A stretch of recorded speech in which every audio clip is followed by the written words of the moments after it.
Hello, good evening, and welcome back to our playthrough of Gran Turismo 3 on the PS2. It's day 196 with 268,000 credits in the bank. We have completed 20.6% of the game. Last time out we completed the Beginner League, and we're about to try and forge a path into the Amateur League. Good evening, everyone. Martins, Helium Trophy, Peter, lovely to see you. A rare Sunday stream for me. I've streamed on a Sunday before. It's not usually the best time for me to do it, but this week it is, and it's been a little while. Had a busy few weeks at work and wasn't too well. Needed to take a little step back, but working on videos and just about got prepared to be able to jump back and do a stream today. So you're very welcome. I hopefully can ward off the Sunday scaries, as they're called, for you for a couple of hours. Martins, lovely to see you. I hope the room and flat renovations went well. Seems like you had a busy weekend, not the most restful one. Helium Trophy, I must admit, before I would pretend to look knowledgeable about what the Paris-Roubaix race was. I googled it beforehand. It's cycling. I don't follow it, but I hope you enjoyed it. I hope it was a good race for you. Hello, Peter. Yeah, I did watch the F1. We'll talk about that once we get going a little bit. I think I did watch the race, although I was dipping in and out of it throughout the afternoon. But we'll come back to that. Let's get going though. First of all, let's crack on with where we're going next, because we've got lots of options. So let me just get that set up. As ever, if there are any technical issues, if there's any kind of weird things going on with sound, picture, or connection, do give me a shout and I'll try and fix it as best I can. I've only not streamed for a couple of weeks, but I feel like I've forgotten something or a lot of things. But I think we should be okay to go. Let's crack on. Right. Turn the game sound up in my own head. Let's have a look. So, as mentioned, at long last, the Beginner League is done. And we finished off. Well, I say it's done. Yeah, maybe it's not fully done. We are done, barring trying to gold those missing races, but we've won every competition in the Beginner League. We do need to go back and gold those at some point for the 100%, I believe. So, yeah, and obviously the last episode ended in a little bit of shame. One of my mantras, or a couple of my mantras for this series, are actually, we want competitive races. And I ended up buying a Honda NSX that absolutely blitzed the field. And then we also want to have clean races. And we all know how it ended last time. It wasn't nice. It wasn't good. But we're not going to worry about that for now, because now we do have the opportunity, with a few different cars, to go into different championships. Now, I know it's not kind of in the spirit of these championships, but we could technically use our Japanese cars for either of these. There's no actually restriction on entry, but part of me does want to kind of be in keeping and take a European and an American car to these respectively. We've of course got the drivetrain style competitions, and then further along I'm also looking towards the naturally aspirated and turbo competitions as well. And then the cars we've got to do it with, we've got a few options, which is nice. So we won last time out at the end of the episode the Skyline GTR, the R32 that is affectionately known as Godzilla. We've got this classic in our midst and could be a good option. Four-wheel drive car. That being said, we also have the four-wheel drive Evo 7. And then, of course, the NSX, which was very powerful, but not quite as powerful as the Skyline or the Evo. So we've got some options. Part of me is wanting to try out the Skyline and see how good that is first. So that's what we're going to do. I've not really prepared very much. It's going to be very, very chill. I have no idea what's going to happen in the stream. Usually I come into these episodes and thinking, okay, we're at least going to start with this competition and this car and go from there. None of that. I'm making this up as we go along. It's going to be very chilled. And hopefully you guys enjoy that. Helium Trophy, the races were both phenomenal. Good, I'm glad to hear it. I've never really gotten into cycling that much, both as a personal activity or as watching it as a sport. But if you enjoyed it, that's great. I'm glad it went well. Also playing Borderlands while at it, so it might be quiet from time to time. Cool, enjoy. If I'm your second screen, occasional entertainment, nice to be here. Thank you. Right. Where will I take the Skyline is the question. So it's a four-wheel drive car. I could do four-wheel drive challenge. We could see how it does in the European Championship. What was this? Monte Carlo. I can't remember what car I even tried. Did I take... I can't... See, this is the thing. If I took the Evo to that and it didn't win, the Skyline's probably not going to win. Let's just find out. I need to get my eye back in anyway and see how we go. Peter, to answer your question, I did watch the F1. Thought it was quite a good race. I think it was helped by the tyre degradation and the varying strategies. So we got a fair few overtakes because of the tyre offsets, which was quite interesting. I think Bahrain is one of the circuits that does work with this current formula of car. So it's quite wide. There's a few good places to overtake, mainly because it's straight with a DRS zone followed by a braking zone. But you can have a few good like back and forth duels on this circuit, so it's been quite good the past few years, I think, at Bahrain. Yeah, Piastri was pretty clear. The battle behind him was quite entertaining. It was a decent race. And yeah, Max, even still, despite looking nowhere for most of it, still with a decent result for him. I'm sure he won't be very happy with a lot of things. The pit stops were a big letdown. But he's still there. He's not going to give it up that easily, even whilst he's on the back foot. Right, let's remember to turn off Stability Manager, TCS Controller, and we go in with the full experience. Oh, I don't know. I'm not good at predictions, Peter, in terms of Norris versus Piastri. I do feel like, though, Norris is expecting, or at least in his own mind, is very much expecting to win this season because he knows he's got the car to do it. And he said it at the end of last season when they won the Constructors, next year's going to be my year.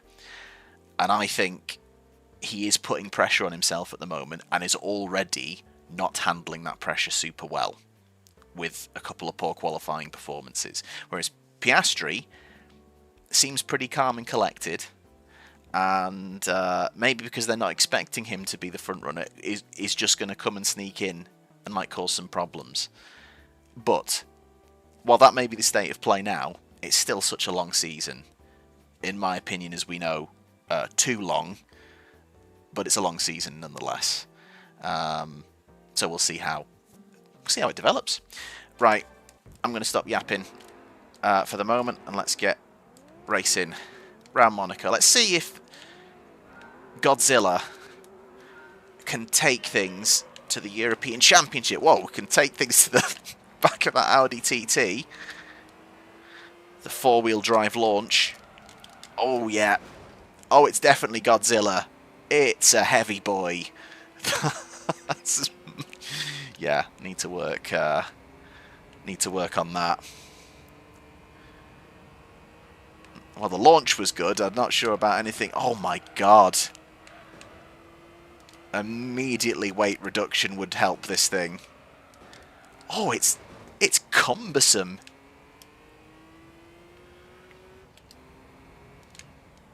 Which I shouldn't be surprised about. I did know that was going to be the case.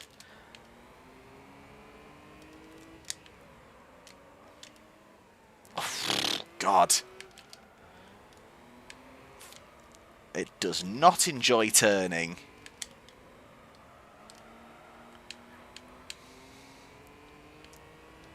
Okay, I don't think we're going to do better than our previous attempts at this race. That's not ideal.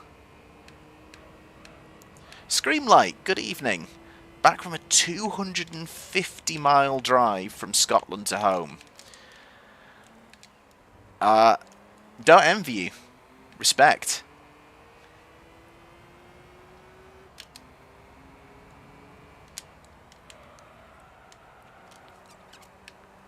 But glad I could time it well. Oh, excuse me. I was again trying to read comments while driving. 2 weeks off and I've forgotten everything I've learned about streaming, which admittedly wasn't very much, but that was one of the key things. Suitmeister lad, good evening. Forgive me, I'm not fully sure what the chickens mean. Unless you're calling me something unsavoury, which isn't very nice.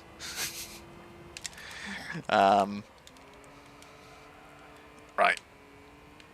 Up the hill we go. Round trip to Birmingham. Some people I know over just had the weekend in Birmingham. It looked like they had a lot of fun.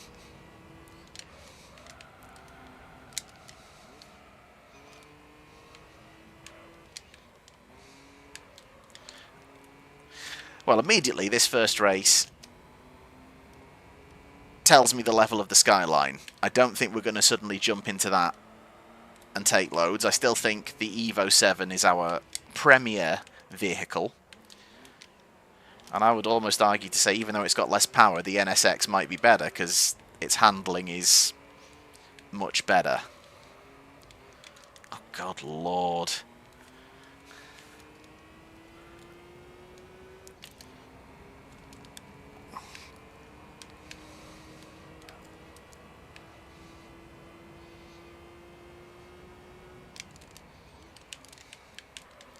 Oh, good Lord.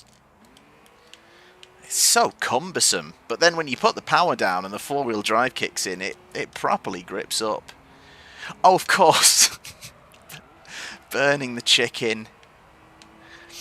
I forgot about the entire tirade of chicken-related conversation that happened in the last episode. As you can see, I've forgotten almost everything.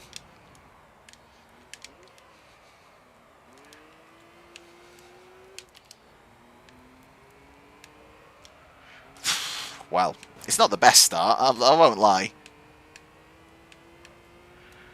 To be fair, I feel like the wire is in a bit of an awkward position. Let's get the excuses in early. The wire's really restricting my performance.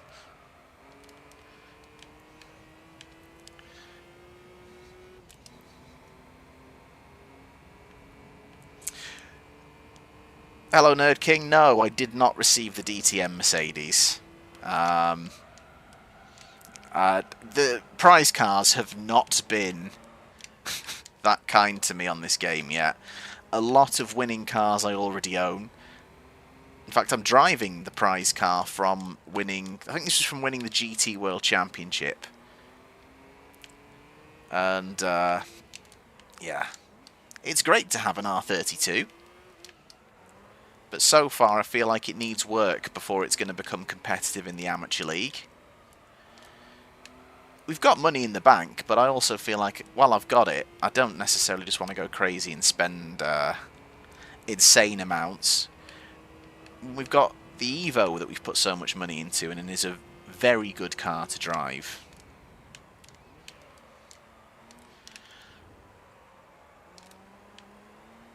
But that being said, part of me does still want to pick up maybe a European car to attempt this championship in.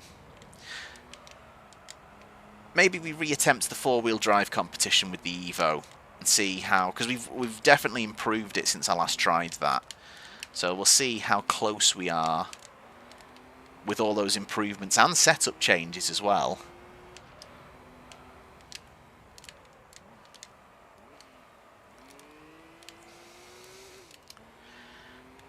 Now I know how that shipping container felt in the Suez Canal. This is Oof, that was rough. Okay. Godzilla will sleep for now. 24 seconds, the VX220. Even gapping the main body of the field by 6 seconds. See, I do like Aston Martins. So, I'm tempted to buy an Aston if I can afford one for that competition. But we'll come back to that. Right, let's switch into the Evo 7. And see if this can do the four-wheel drive competition. There we go. This probably needs oil doing, because I think we just took it through the championship. Yeah, let's do that.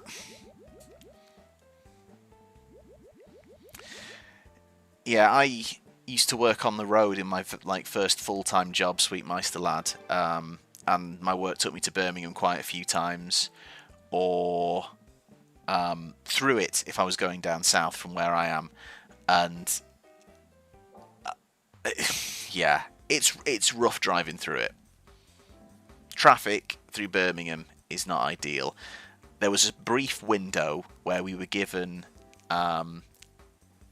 like a tag to put in the car, so we could use the toll road, the M6 toll, and it would be charged to the company as like for business purposes. And when we got that, it was, I could have cried. First of all, the M6 toll road is just clear and open, and everyone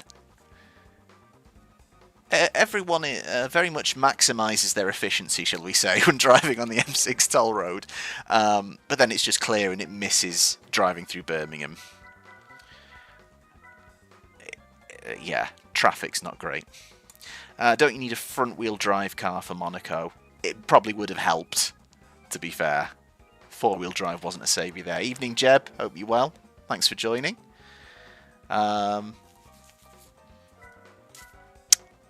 Right.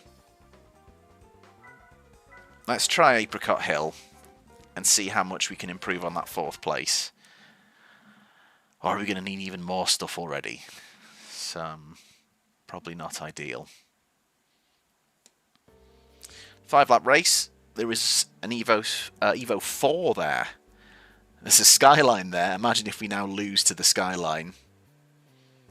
It's not always guaranteed it's going to be the baseline level Skyline. A sports wagon. 2 words that I don't necessarily feel go together, but there you are. The S4 and the TT. Just watched Lawson get screwed over, so not on my best. So yeah, I watched the race, and we talked about it a little bit before. But I must admit, I was dipping in and out. And I saw he got a penalty at the end, and there was a little bit of contact. I assume that was what the penalty was for. I'm not fully sure. So you might have to fill me in on how he got screwed over, because I didn't fully catch that bit. Oh, good lord. Well, this is good. I think our improvements have definitely pushed us up to the competitive end. And typically, the car we are going to try and face off against is the R32. 2 4-wheel drive cars at the front. I think we've got the making of him already. Yeah. Cool. I think we're going to get a lot of use out of this Evo. We've already got loads of use out of it, but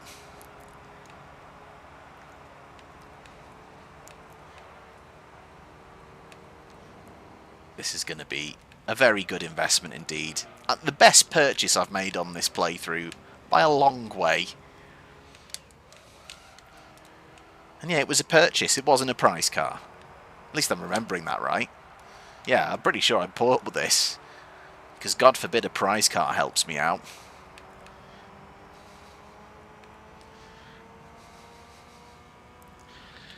So you got 5 seconds for collision with Hulkenberg, but a 10-second penalty that wasn't shown on the broadcast that dropped him to 17th. Wow.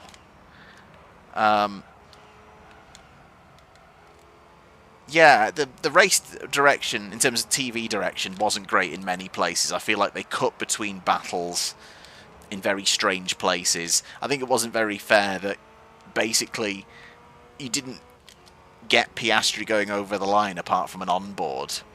Like, picture-in-picture exists, or side-by-side pictures exist. I don't know why they don't use it more often. So you can have the proper shot of Piastri crossing the line, and then you can stick with that battle between Norris and Russell for second. But then it did it when Hamilton was trying to overtake Antonelli, and then partway through that move, they decided that they were going to cut to the Norris-Leclerc battle. Yeah, I appreciate when there's potentially lots of different things going on, it's hard to show everything. But I feel like they don't use all the tools at their disposal sometimes in the broadcast. Oh yeah, Jeb. We are absolutely Piastriing this. Which is remarkable when you consider how much we had to fight that MRS in the beginner league. We struggled quite horrifically.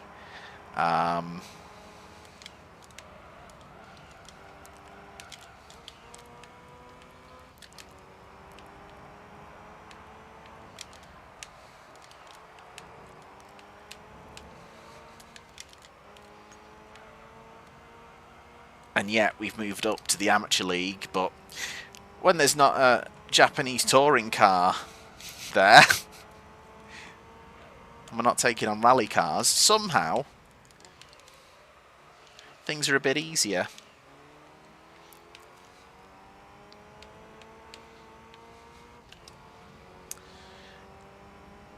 Yeah, Screamlight, I think the race itself was pretty good, you know.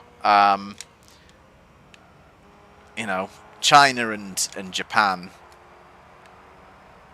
you know, not really much went on. It was just kind of a bit processional for both. Unless there's something from China I'm forgetting. But it clearly didn't stick in the memory. Australia was entertaining, but mainly because of the weather. So I think this might have been the best race of the season so far. Very much helped out by the varying strategies and the high deck tyres.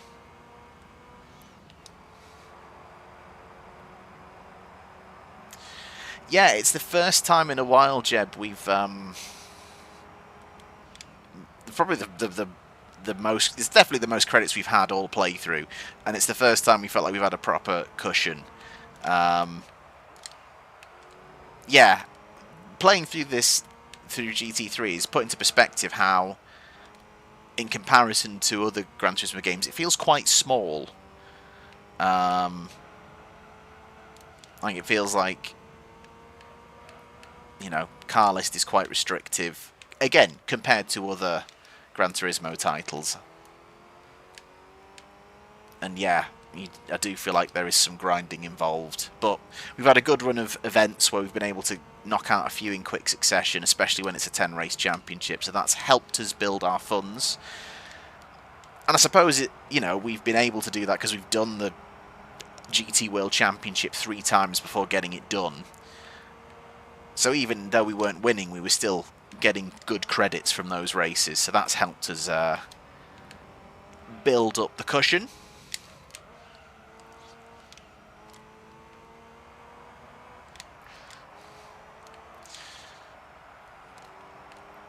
Yes, Martins, the infamous cut to Stroll the moment something was about to happen in that Monaco Grand Prix.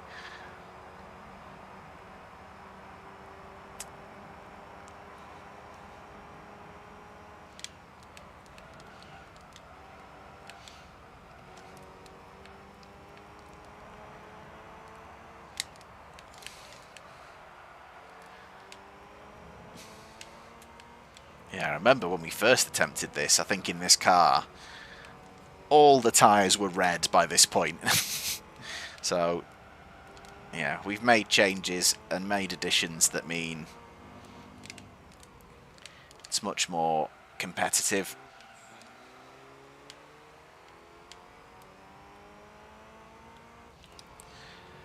Progression has a lot of options, but it takes a long time to open it up. The early game is far more linear than any others in the franchise, but that can be an advantage in terms of choices.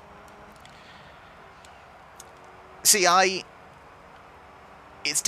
are definitely moments where I felt in the playthrough so far I've gotten a little, not stuck, but there have been limited options. But I still think it's open enough that it doesn't feel like linear. Which I will defend for that. Compare it to, say, GT6, which the structure of that career mode is just so linear. And I know you could kind of flit about, but that feels really linear compared to all the other like Gran Turismo career modes. So it never feels quite as bad as that. But yeah, I definitely feel like it's opening up now. We've gotten past the beginner league into more options. We are definitely going to have to consider going back to the dreaded international licenses soon, though, for sure.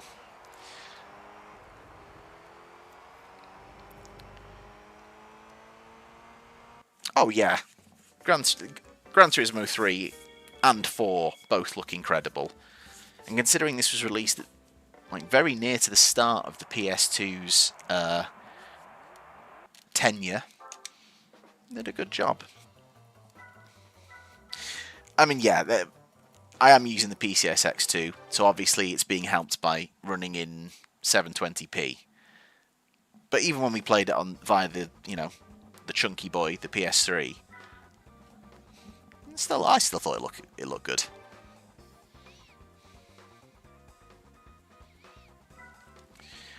Oh yeah, I wasn't sure about if Russell was going to get a penalty.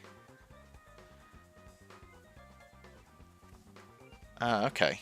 So I didn't know there were multiple DRS issues. I was only kind of half, again, didn't get the full story on that. But I did wonder if he would end up losing his second place. I mean, yeah, I remember playing this on... because obviously HDMI wasn't a thing in the PS2 era. So obviously when you played it on a TV of the day, it looked great. Obviously you then try and hook it up to a HD without any upscaling, it doesn't look as great. And if anything, looks worse than it did originally. But back in the day, it still looked fantastic. And I think the PCSX2, at least from what I can remember, does a very good job of upscaling it faithfully. Right, so we came 6th in our first attempt at Super Speedway, whenever that was, ages ago.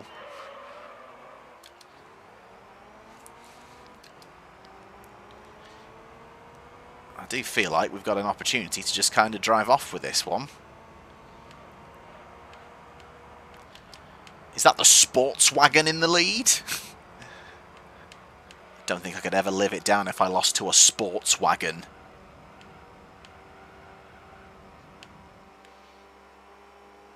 Hammond, you idiot, you reversed into the sports wagon.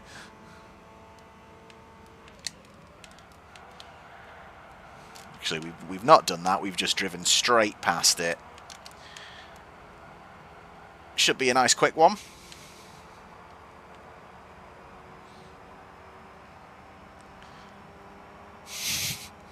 Scream light, don't do it to yourself. After a big car trip, just chill. I have been guilty of, after long days, deciding to still sit down at a computer and edit.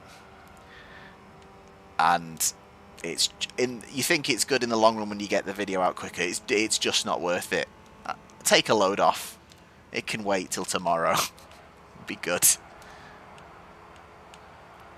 Definitely trying to find a much healthier balance of relatively consistent videos or streams On the occasion but mainly ore.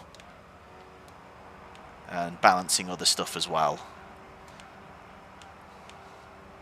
But it is easy to get sucked in when, you know, especially when you're enjoying the stuff you're putting out as well. But yeah, after a long drive, have a brew, or something stronger if you so choose, and take a load off. Morning, Corvin. When I said that, I wasn't planning to rhyme, but hello. Evening. Oh yeah, Corvin has been on an absolute warpath with recording and getting a backlog of videos recently. And you know what? Fair play. I bet it's nice to have that in your back pocket.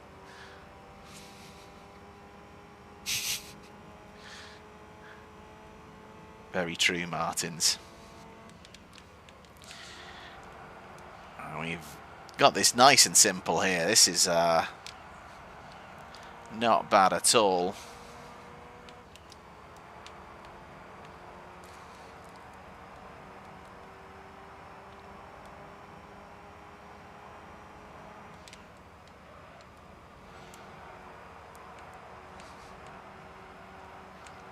Yeah, it's quite a turnaround for Haas after how bad the opening race went, and especially how bad those opening sessions for Behrman went. So I'm, yeah, glad for them.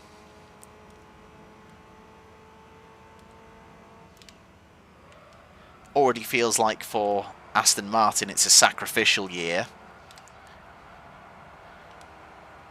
I was expecting them to be a little bit further up on when they are.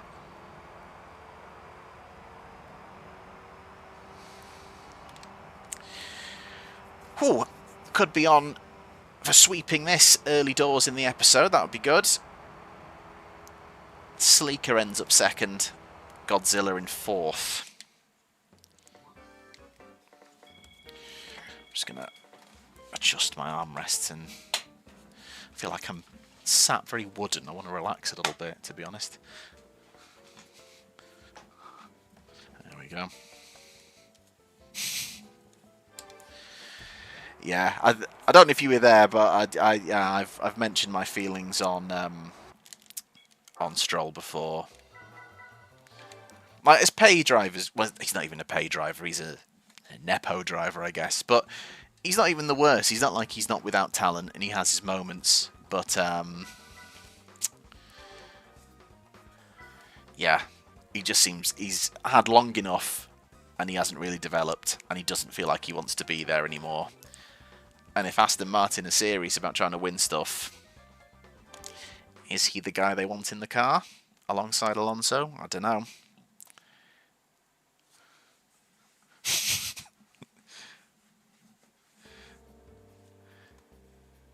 They must be in their calendar, Sweetmeister lad. You know, round one, Australia, and then 3 days after, there's always next year, just circled in the calendar.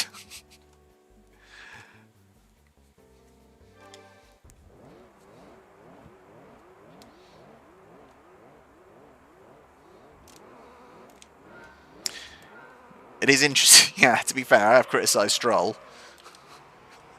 But he is currently outscoring Alonso, so...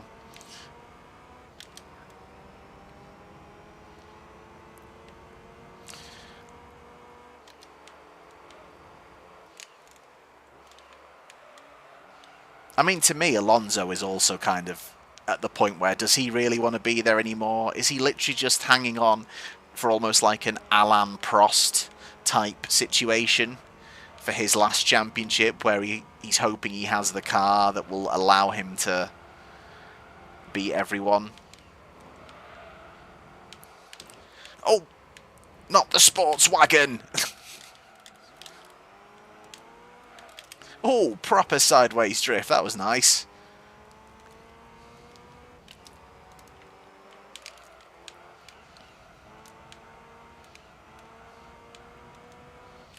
Sportswagen is actually was holding it quite well there.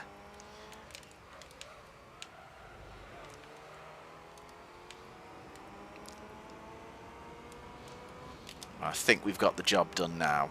Well, as long as I keep driving, okay? Certainly not having to give it the 100% so far.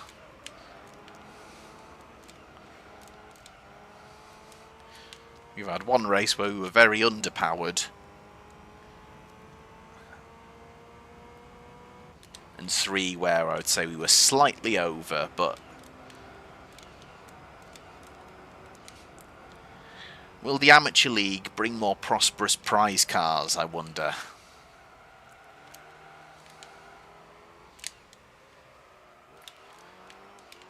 Who's going to place bets on winning a sports wagon?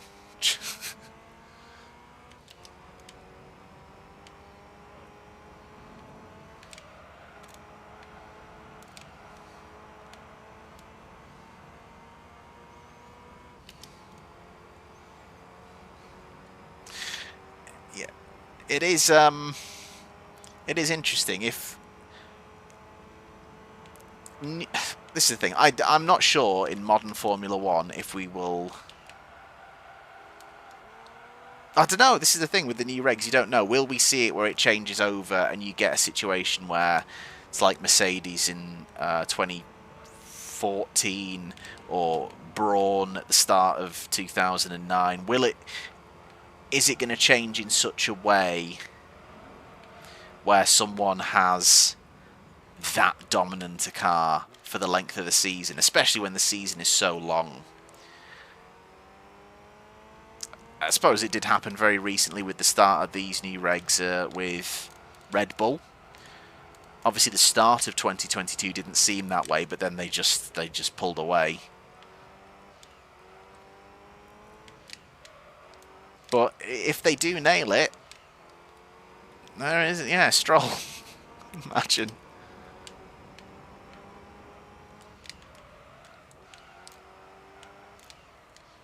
Could win it.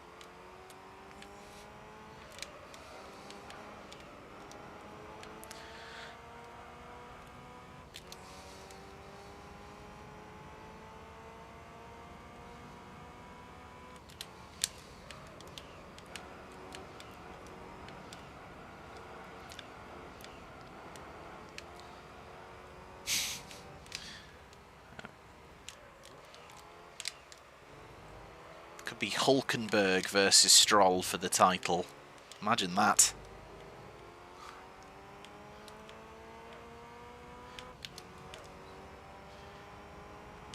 Yeah, that is a crazy stat. He's 8 seasons in and he's only 26.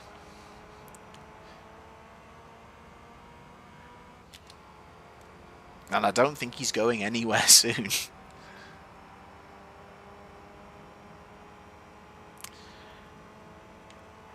To be fair, Sweetmeister lad, and I know it's not all down to Adrian Newey, because obviously they are a team, but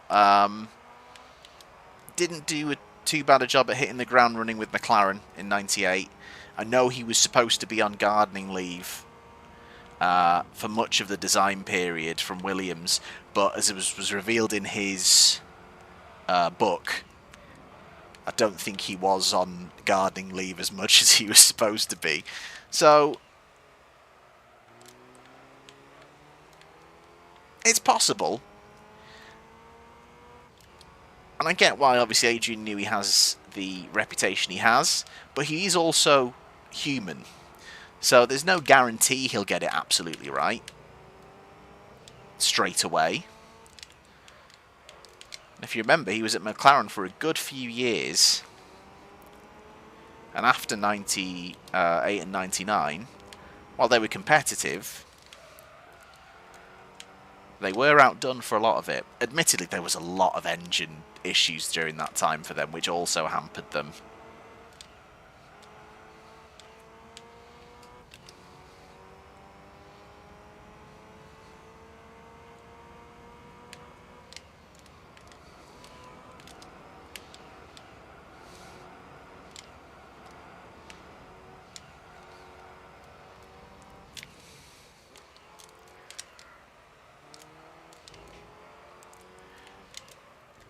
Come on.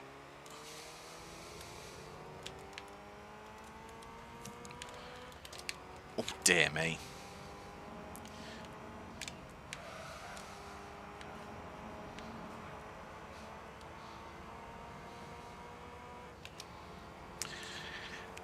I did think at one point Stroll might be shifted over to Valkyrie.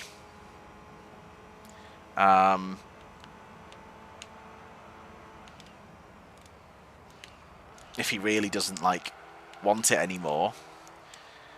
But I feel like he's going to at least want to drive a Newey car.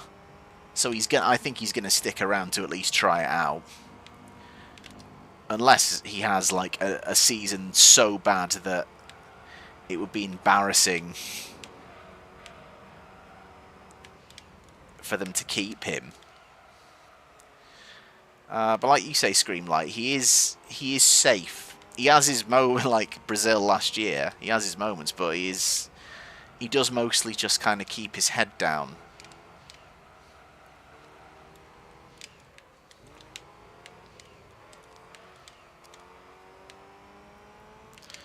But the thing is, Adrian in the past has you know, always had an opinion on drivers. In fact, being not overruled, but kind of misled about drivers at Williams is what forced him to decide he wanted to move on.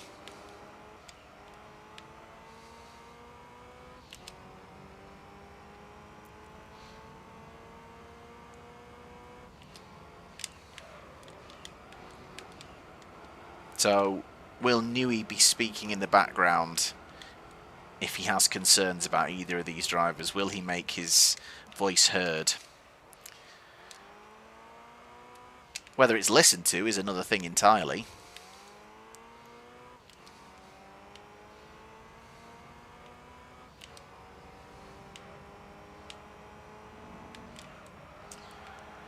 It is a shame, this whole situation though with Aston Martin, because like I said, I've always been a fan of Aston Martin when just from their road cars and their sports cars. So I thought, oh, it's quite cool they're going to be in Formula 1. I just hate the fact that it has been the Stroll show. God, I've worn out that left front massively. Yeah, it is a bit sad. It's just been the Stroll show. Don't get me wrong, Lawrence Stroll came in and saved a load of jobs at Aston Martin. And potentially the brand as a whole. So, you know, credit where credit's due on that, but yeah, the driver choice is...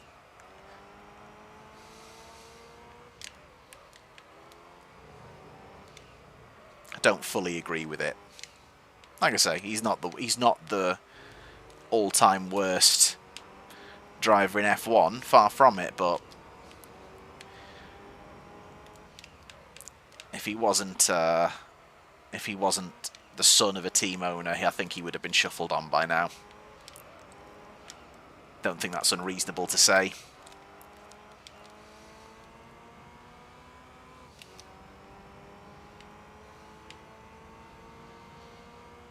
Yeah, exactly, Martins. That was pretty much the end of that for Newey at Williams. Helium Trophy. Stroll, I know he doesn't have much of a personality, but when he shows it, he usually shows himself to be not a particularly pleasant guy either. He does give off, you know, my dad owns the team energy sometimes.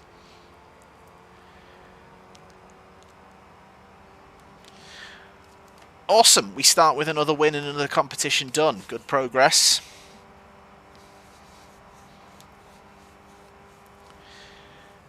Screamlight, we'll see. Hopefully there is a challenge in them next year. It would make things interesting. It's always nice when there's a regulation change to see the order flit about. Yeah, very few people are Ricardo Rosset.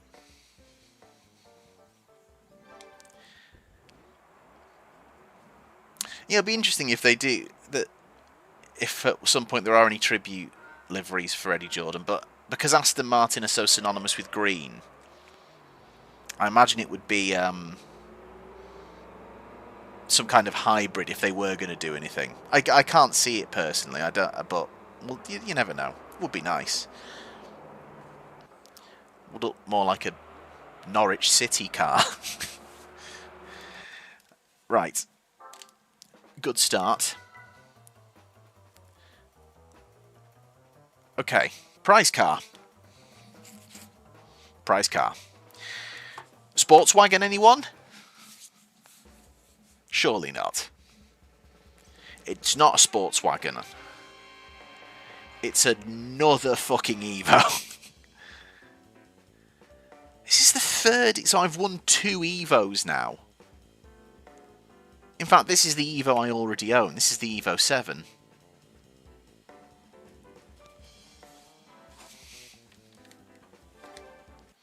Shit. I don't know why I'm surprised.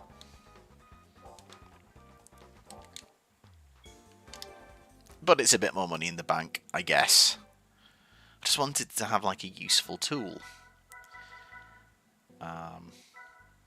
There it is. Yep, it is exactly the same. It is a Lancer 7, except obviously it's a Lancer 7 without any of the improvements we've made. So, no point in keeping that.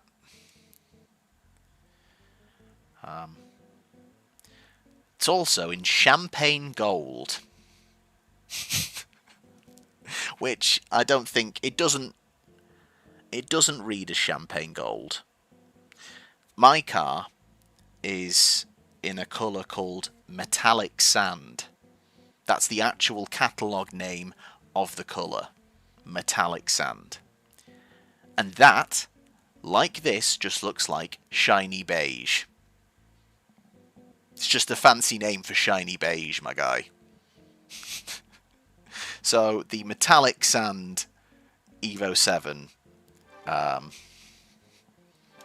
Thank you, but no thank you. We're up to 290,000. See what our options are. Oh, is that true? Hulkenberg disqualified. Interesting. Wasn't expecting that news. Corvin, I'm also concerned about Audi coming in. If their F1 cars are shit as their road cars, I don't think the team's going to go far. F1 is just so removed. Yeah. I don't know.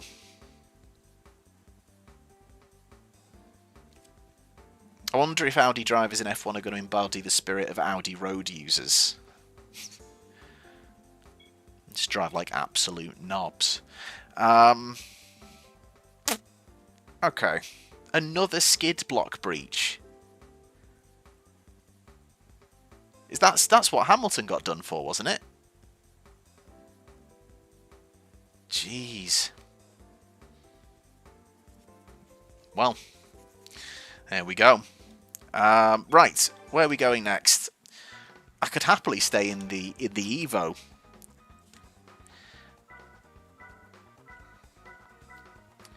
Oh, hang on. Let's have a look at what the drivetrains of some of our other high performance cars are. The NSX was a good car. It's MR. Might have to put some better tyres on it as a bare minimum. We could try the MR trophy with the NSX. Let's give it a go.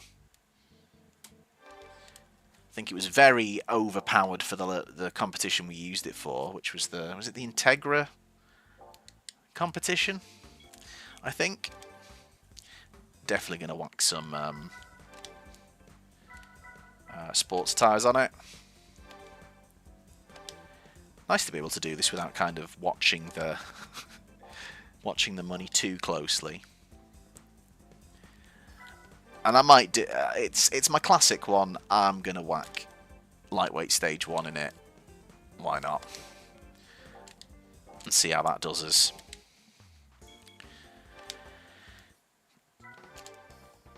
First time for the NSX, I do believe, unless I'm misremembering. Like I say, my brain has just had all details fall out. We'll start with a non-representative race, R264 reverse.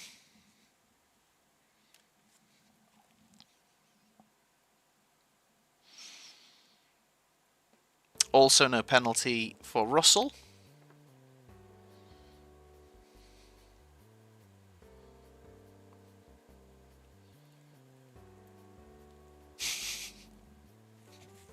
There's a big anti-Audi stance there from Corbin. Right, we've got an Elise. We've got two types of Elise. In fact, is one of them an Elise with like a motorsport Elise? Or what type of car is that? We've got a Clio Sport, an NSX Type 0 and an MR2. That seems like quite a competitive field. I'm pretty sure I did all the settings on this, but I'll just double check it.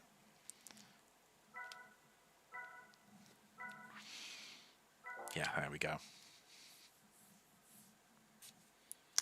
Well, it's interesting. You know, it's interesting that two different teams have failed it in a matter of races.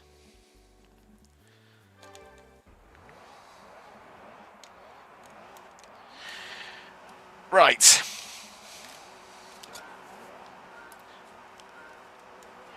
How competitive are we in the MR Championship? Oh, I have a feeling from that start. I don't know, hang on, let's not judge. It might just be slow off the line.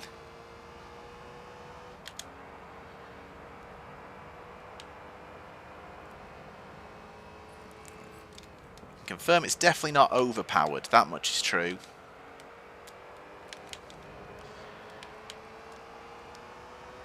This is very good at...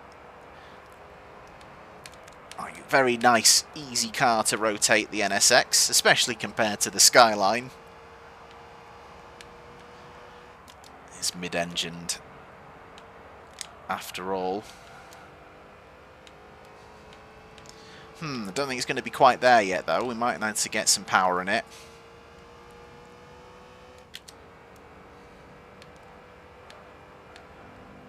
Might be able to slowly work our way up to at least one car, he says.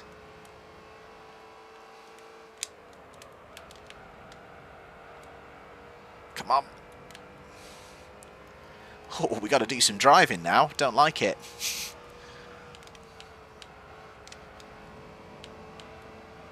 I want it to be 1993 Alain Prost.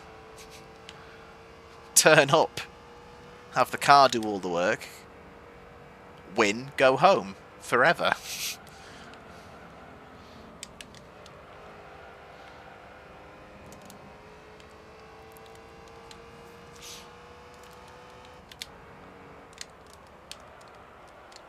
I think I was a bit late on the brakes there.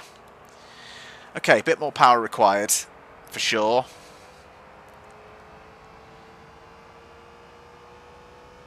Maybe the suspension too might be helpful.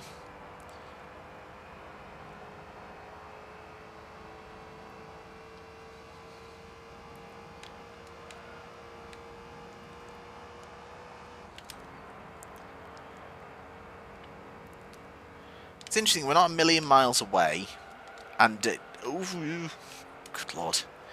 And when there isn't a car like absolutely steaming ahead at the front either, so the field is, compared to some other races anyway, oh that was crap, compared to some other races anyway, quite tightly packed together.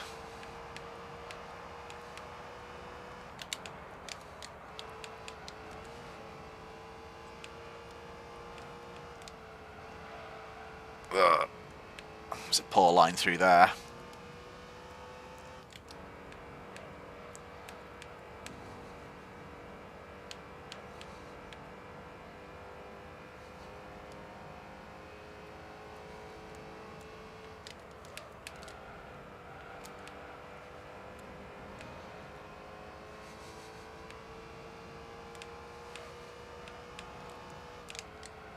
Really having to work hard just to hopefully finish not last.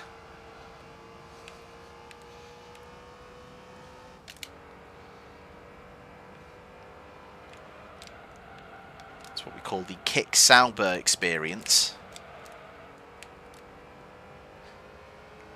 I will be very glad when the name Kick Sauber disappears forever. Not necessarily the name Sauber, the kick part.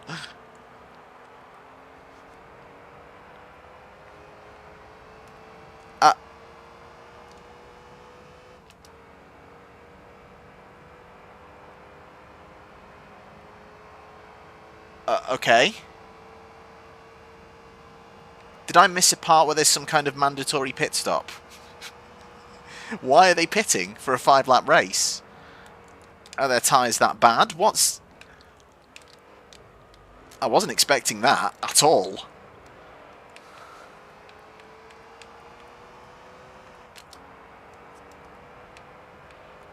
Oh, I'm a bit concerned now. Why have they just pit?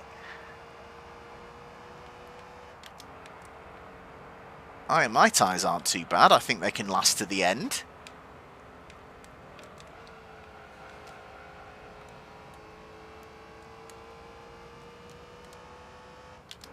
Well, incredibly, we are up to 4th.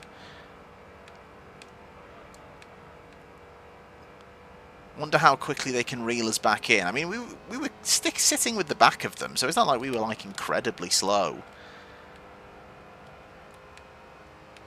They've worn their skid blocks. A super fast skid block replacement. Well, there we go. That's the landmark moment. The first time we've seen a pit stop in this playthrough. I wasn't expecting to see them yet, I'm not going to lie. I know there's been some other chat going on. I'll catch up with it after the race, because I've actually had to do some driving. Let's see if anyone else goes in. That Elise is going in. The NSX is going in.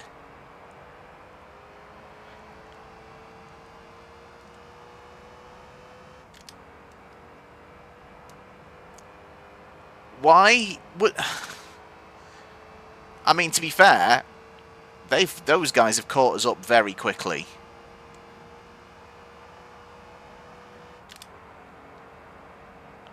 Is there a mandatory pit stop? I didn't check the rules, because I assumed there wouldn't be one.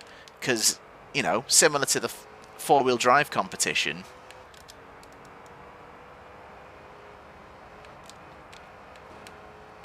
Are they just literally going in, performing an undercut in a 5-lap race? This seems what they're doing, and it's, to be fair to them, it's actually working.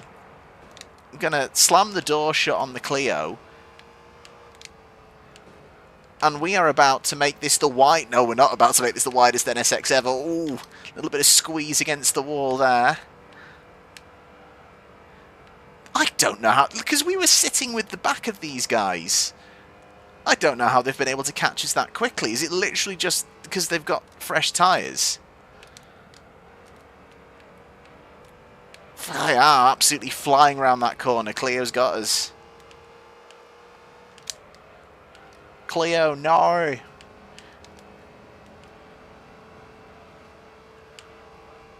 Don't know why I tried to make that reference. I feel like that's the wrong audience. Anyway, oh, wow. It looks like the flipping Sport Elise has killed their tyres. How aggressively are they driving? So Sport Elise surely is going to go in. Is the Clio 2 stopping? The Clio's, they're 2 stopping!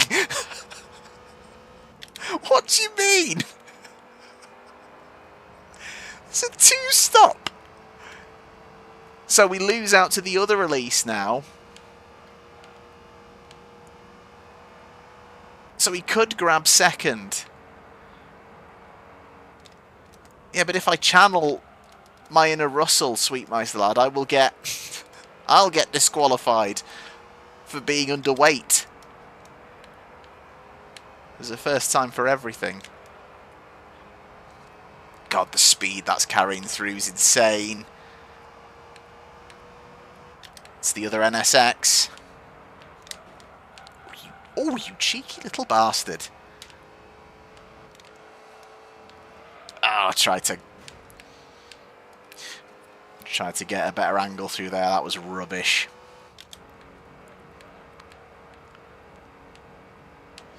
Okay, we might still get third here, because there's no way those two stopping cars are going to catch us. That's madness.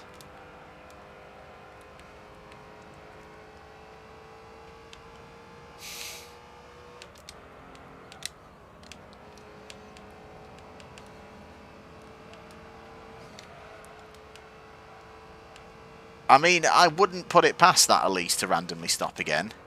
Imagine if they both stop again.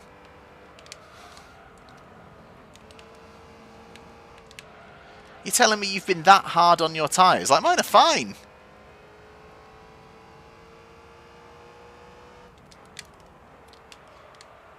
Like, if we put a bit more performance in the car, if they're going to, like, stop every race, they might hand this to us. I think we are about to be reeled in again a little bit by that Motorsport Elise, but he's not going to get to us in time, I don't think. He just get quite close.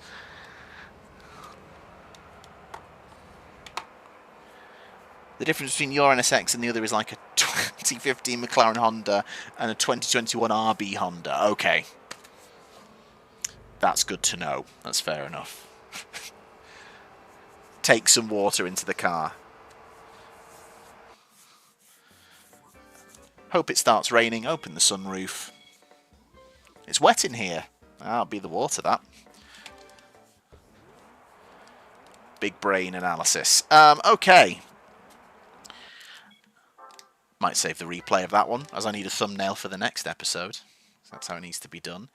And we will call the replay Strategy.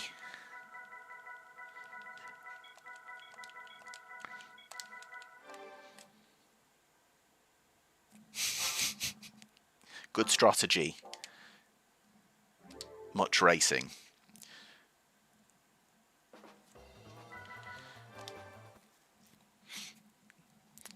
If I could go more aggressive on my tyre choice. Can I?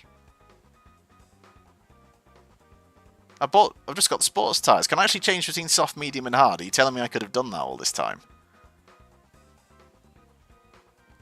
Is that actually a thing? Am I just about to learn something that I didn't know?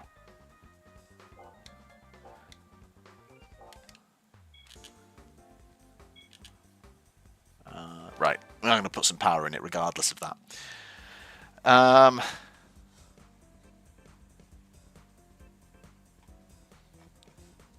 Okay.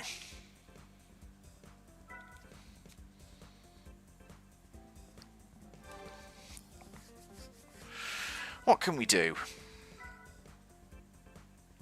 How much does that put in? 30 brake horsepower. I feel like to be competitive we've got to be around the 300 mark, so I am going to go straight for the racing muffler.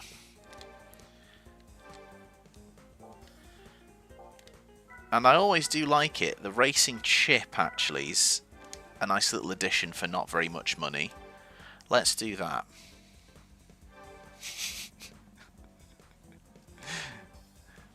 Change tyres question. Would you like plan A, B, C, D or E? Question. Confirmed. We go with plan F question.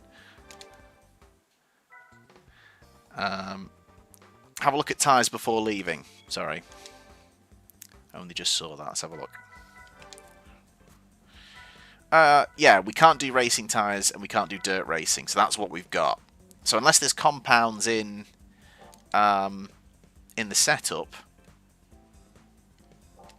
I'm not sure if we can go more aggressive. Let's see. I will check it.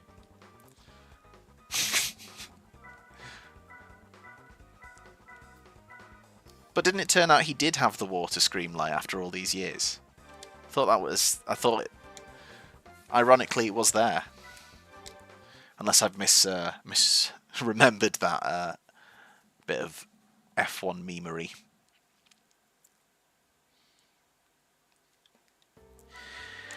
Let's have a look.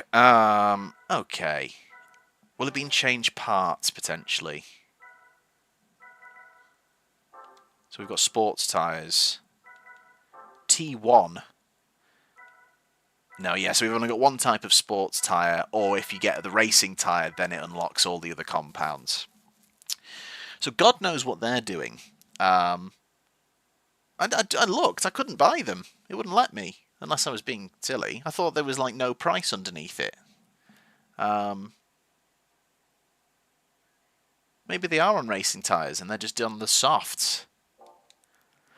Let's see if we've got enough power in the car now, anyway, to try and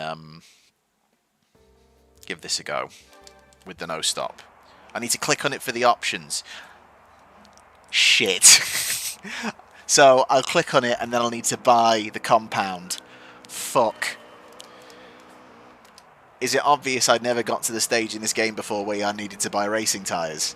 Get you. Understood.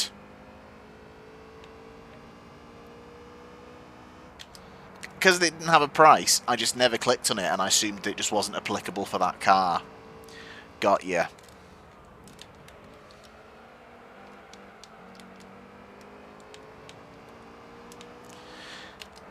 So we could pick a compound. Let's see how this goes, and then we could actually pick a racing compound and see how it goes. So once again, we're going to do Plan Alpha, which is the no-stop. Ow.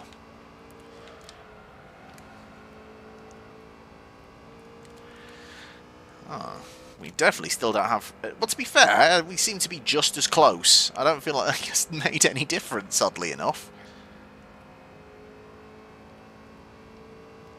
Maybe we do need the racing tyres. They're definitely very grippy through there.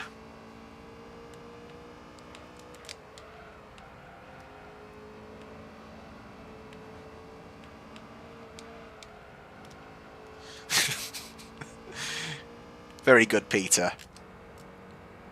It is indeed. We might be leaning on that one a lot in this race. How can I have more power in the car and feel like I'm further away? Welcome back, Martins. You're about to see a two-stop strategy from the AI in a 5-lap race. Well, assuming it plays out the same way, we'll see. How can does it feel like I've got less power now? Has the field just changed so much that I'm now not even competitive? This is rough.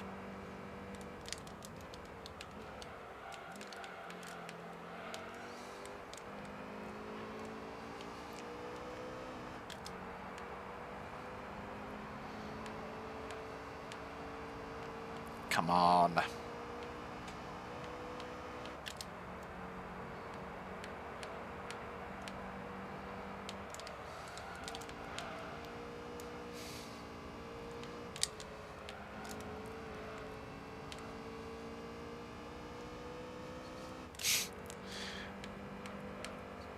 Swear to God, if they do now, no stop.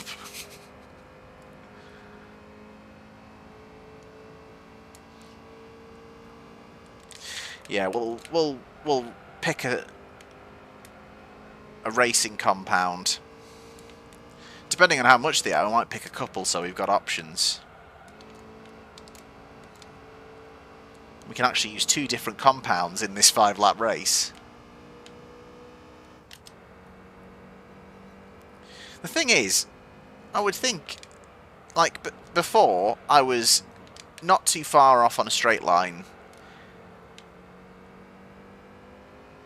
And now with, like, what, 30, 40 extra brake horsepower, I would at least be kind of reeling them in on this massive long straight a bit more, but it's not happening. In goes the Clio. Press D. Don't know what D1 is.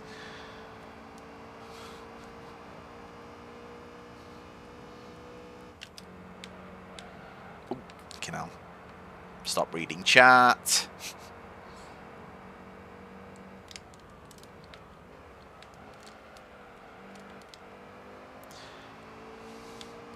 Thing is, that level of wear, Martins, against in other competitions has been fine. As long as it's not like bright red by the end of the race, it's been okay. But if they are running like grippy racing tyres and maybe still have a bit more power, yeah, it's just not good enough at the moment.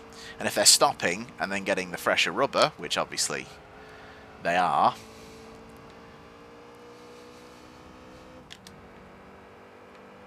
that looks like the Motorsport Elise back in the lead again.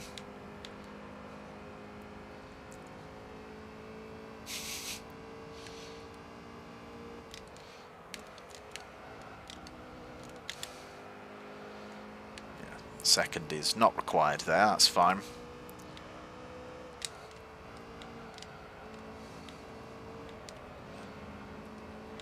Oh yeah, we've got a chance now. This is what modern Formula 1 racing is all about. There's a tyre offset. And they're going to struggle. So we can now make the pass.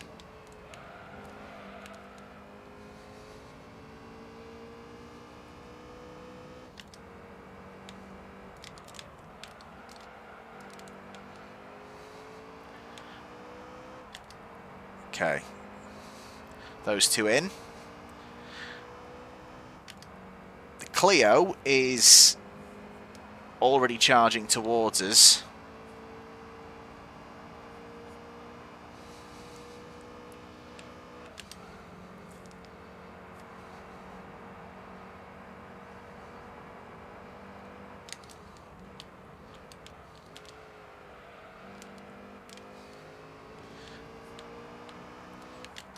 If this guy's tyres have gone, we could absolutely take the lead on the road if we don't get caught by that hard-charging Clio.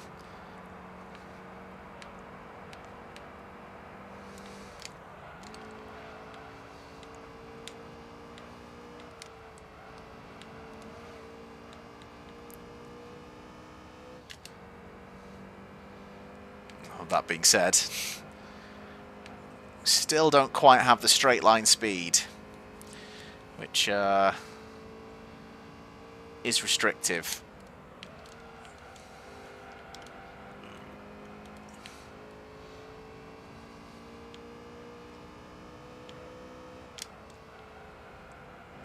To be fair, this guy is making his tyres seemingly last a lot better than the NSX's.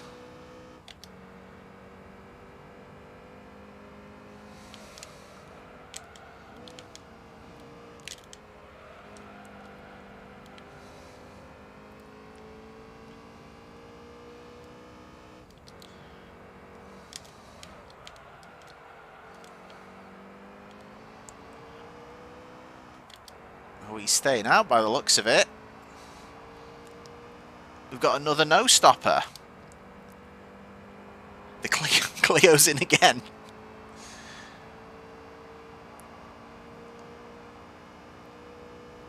I feel like, Clio, you need a slightly harder compound.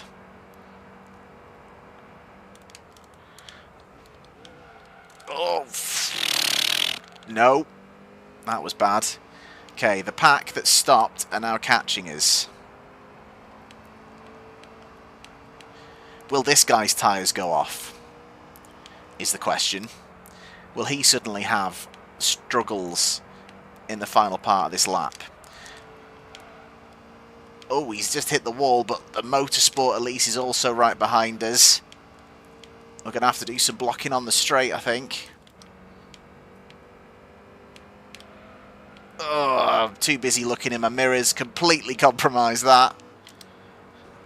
Shite. Oh, it's given the chance for the Elises to fight each other.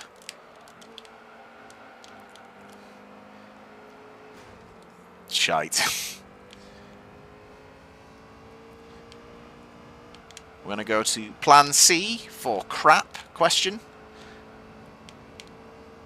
This is going to end up worse than the last one, despite the car being better. Oh, hi.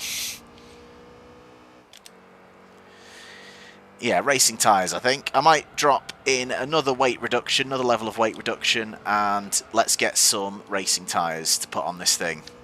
And let's get involved in the strategy, guys.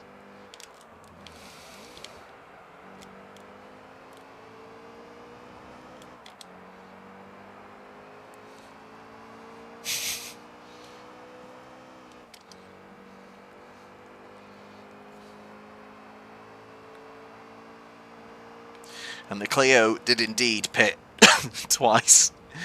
Oh dear.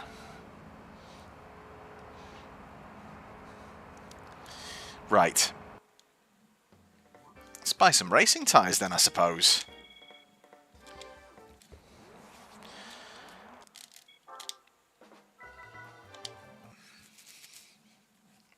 This is not the scenario I was expecting, but I like it. It's a bit different. Okay, we will absolutely do level 2. Weight reduction.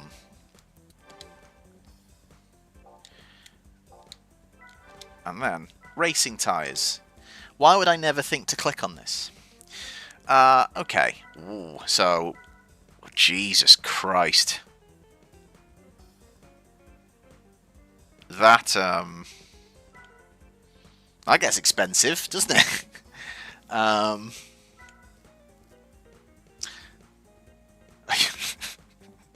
think no talking on the radio now, guys. I don't want to say anymore. That's a lot of money. I wonder what they're running. I bet the Clio's got to be on super softs, right? I'm thinking we try the softs.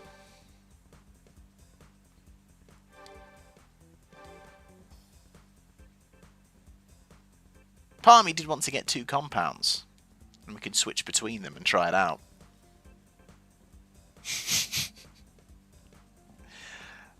Helium trophy, I didn't need to know that. Right.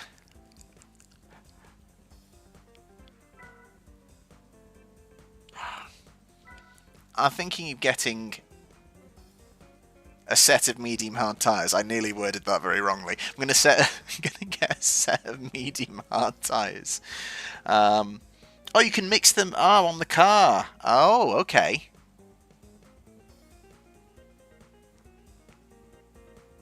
Interesting.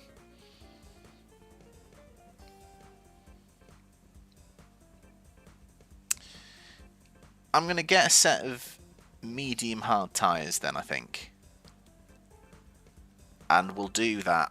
We'll have soft at the front, medium hard at the back. Grow up.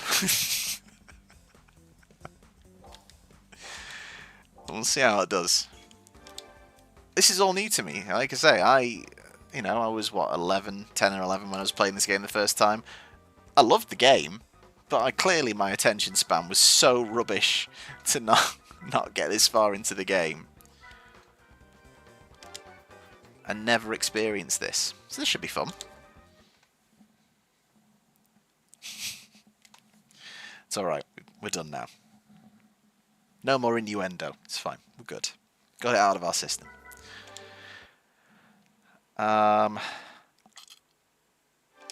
Okay. So, we are going to put on... front tyres we're going to put on the soft. And then we've got the medium hard tyres.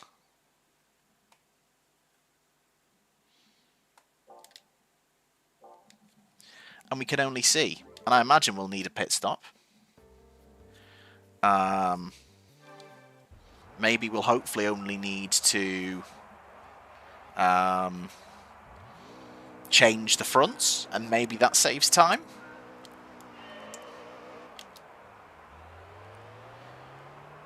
God, the gear ratios aren't the best.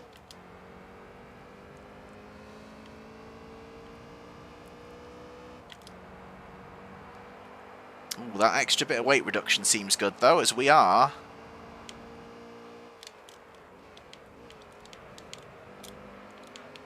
Oh, the grip! Oh, the grip!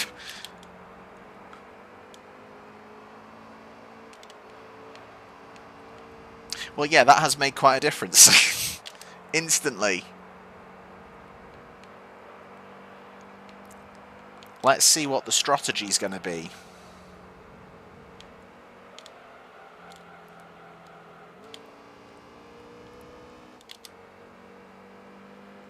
Still seemingly a little bit down on power in a straight line.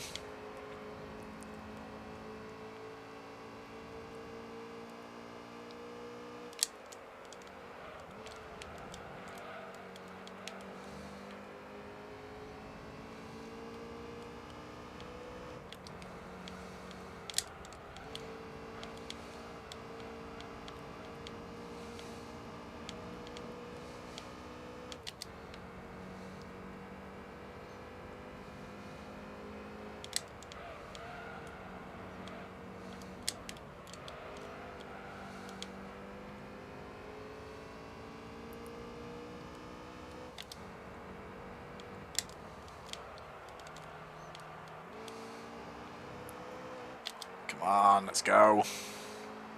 4 stops overcut.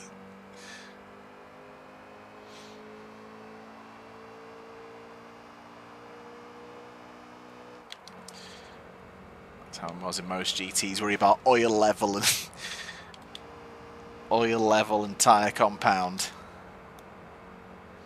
Should be worrying about looking where I'm going more at the moment, but yeah, point taken.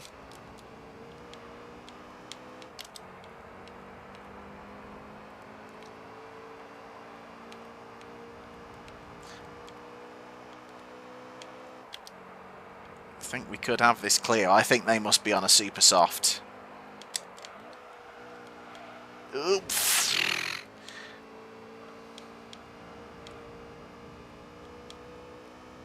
Although, will one more lap on these tyres mean they're going to be red very quickly? Do I actually need to think about going in?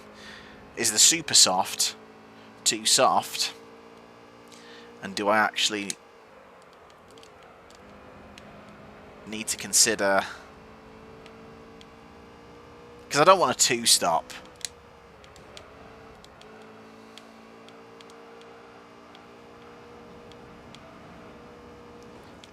I might try and stay out and extend. We're going to do a... yeah, just flatten that clear, what of it. Yeah, we're going to extend and try and 1-stop. So we'll do 3 laps in the first stint.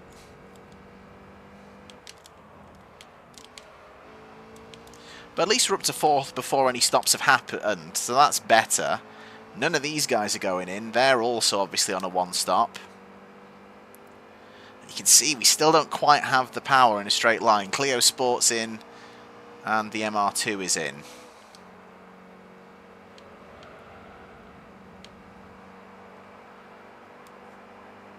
If I don't go crazy, we might, just might,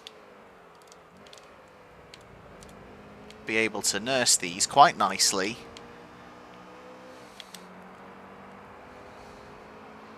Through this lap.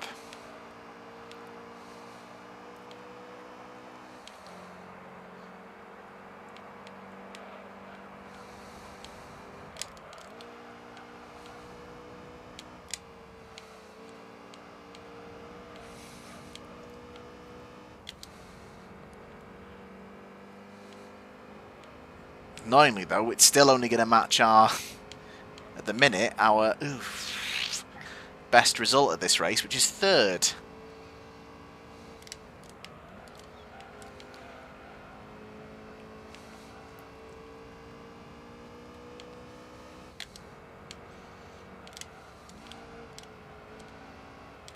Ooh, feeling that lack of grip in the fronts now though, for sure.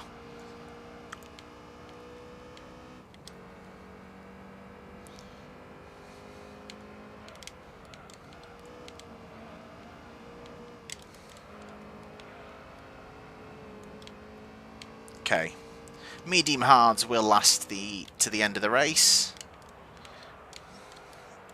Oh no, that wasn't a nice final corner. Okay, in we go for our first pit stop. Oof, in GT3.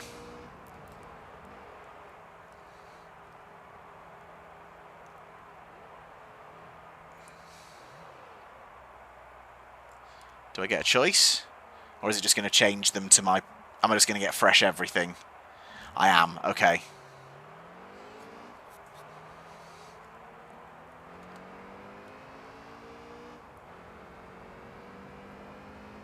Oh, well, in that case, if I'm going to get fresh everything, is it worth just having softs all round? I don't know. Then again, it was useful to have that rear grip.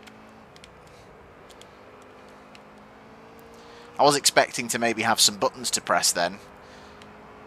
Because like I say, I haven't done pit stops in GT3. If I have, it was a long time ago. I certainly don't remember it.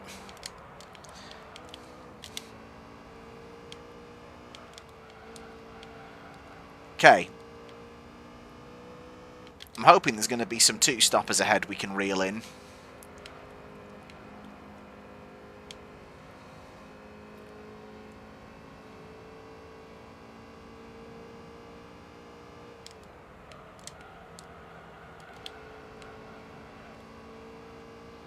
And we are reeling someone in.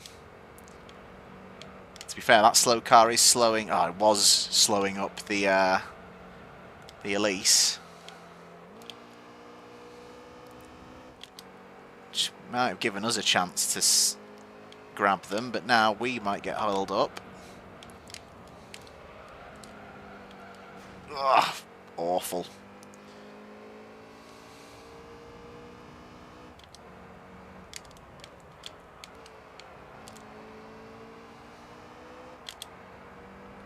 Okay, where are we going to end up here as we start the final lap? Back into third. We do have a car charging behind us. I'm not sure. Yeah, I feel like they might have stopped and are charging back through. So we're going to have to fight to try and keep third. Ooh, that was bad. Styled it out a little bit, but that wasn't the quickest route through turn one.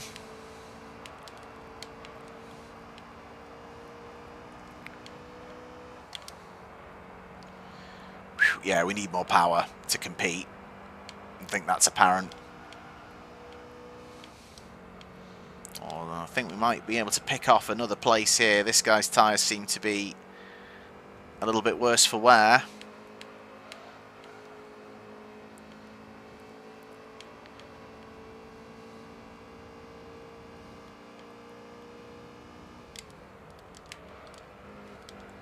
So we go up to second.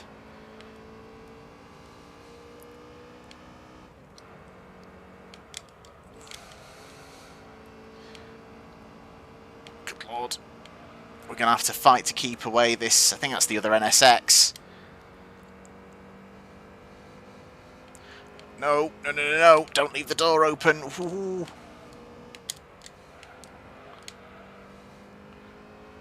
Bit of an aggressive slam shut there.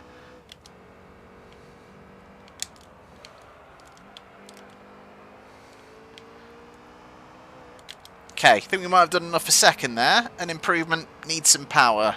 GP2 engine, indeed. But we're getting there.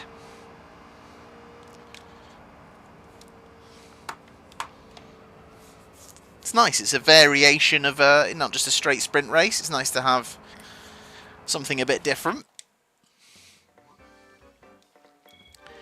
Not the biggest prize money. So we are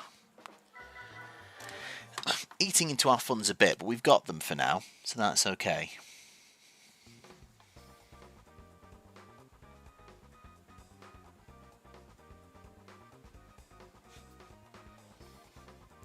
Oh, from what I gather, Screamlight has a, I know it's pronounced, a Dacia. I know it's a Dacia, but, you know, it's the whole James May bit, isn't it? Good news. What? The Dacia Sandero. It's coming to the UK. Great. And I feel like NA Tuning Stage 1, 30 brake horsepower. I'm hoping that doesn't tip us too far the other way. Yeah, I remember the pit stop game, Peter. I remember it as well from F1 Challenge as well. seeing James Early play it on his channel, and you've got to remember the buttons to kind of do everything quickly. Yeah, this is it. Screamlight. It's the yeah. You've got the choice now to make sure your pit stop is as you want it, but obviously in some games they kind of half implemented pit stops, so you were kind of just stuck. But yeah, good news. The Dacia Bigster. Right. I think 30 brake horsepower shouldn't tip us too far the other way. I really hope not. Might take the racing chip out if it does, so we can at least have some close racing. I'm going to stick with that tyre choice. Let's just see if we're okay on oil. Oh, that's a bit murky. Second oil change of the episode, guys. Yeah. That's what we tune in for. That's the good shit. Right. Here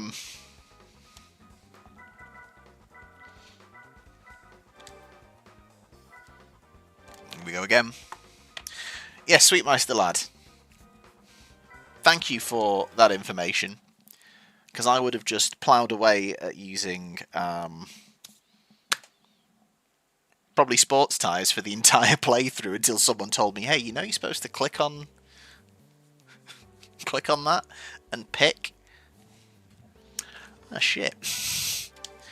Right, I can't remember. I don't know if it'll have saved my choice, so let's just quickly check. Yes, so we've got the soft and the medium.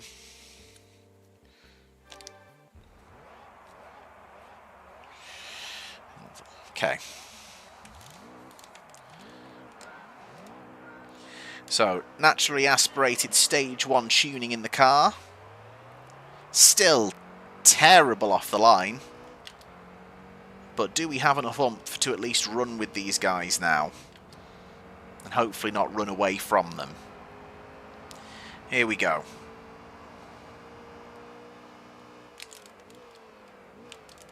This is promising. Other NSX out a little bit wide.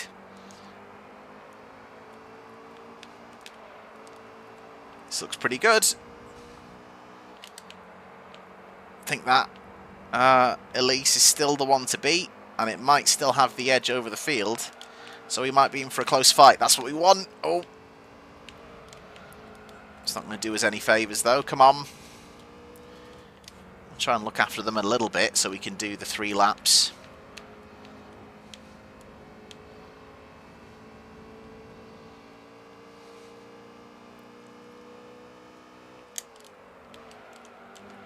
Oh, bloody hell.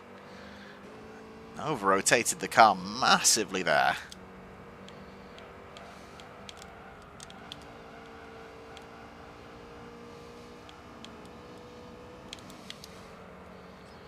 Close to the wall on the inside there.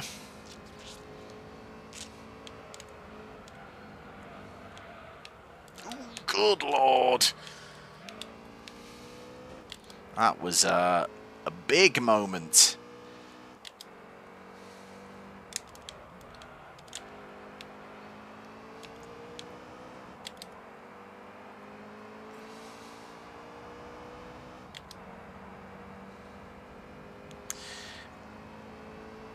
Yeah, the Tommy Kyra ahead of us is,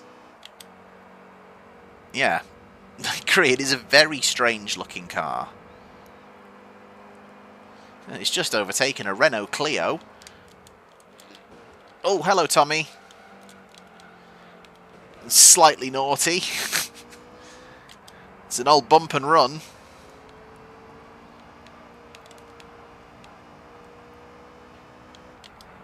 Okay.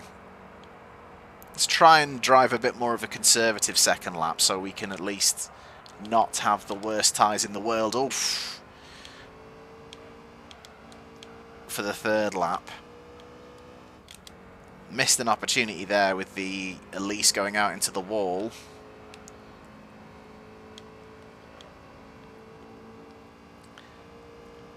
We could be in this.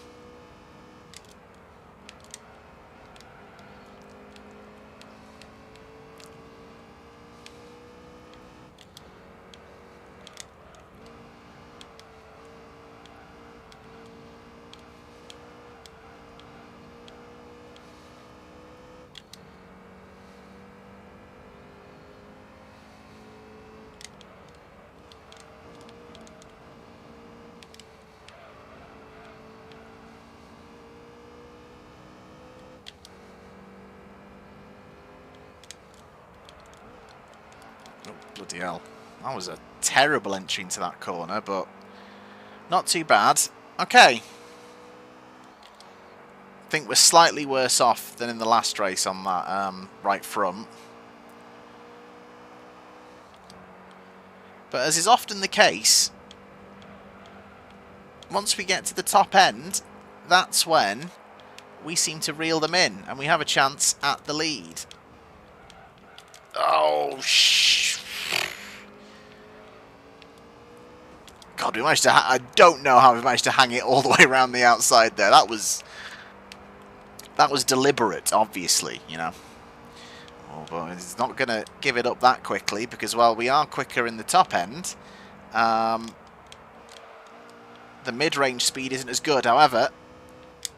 They're driving way more aggressively, and we can at least move ahead thanks to hopefully slightly better tyres.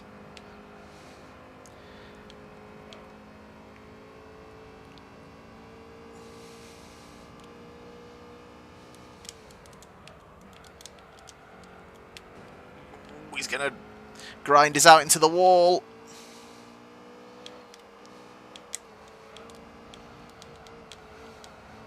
Ooh, and things like the Tommy Kyra coming back. Oh, it's dead. That right front is dead, and what a time for it to be dead. Oh, wow. That feels like a puncture almost now. Shit. Definitely didn't drive as smoothly in those first 2 laps. Oh, can we go for the undercut? As the Elise is staying out. Here we go. I think it's all come back around. I've been barged into a little bit as well. Here we go.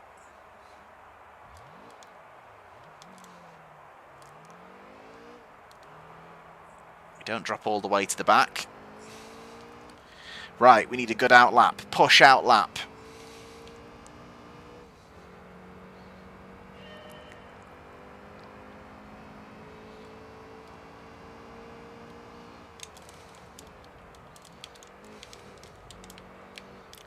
Dear me. Those cold tyres, very slippy.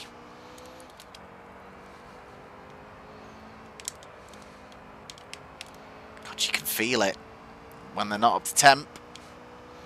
It's a really good tyre model. It's really good. It all makes sense. You understand why it's behaving the way it's behaving.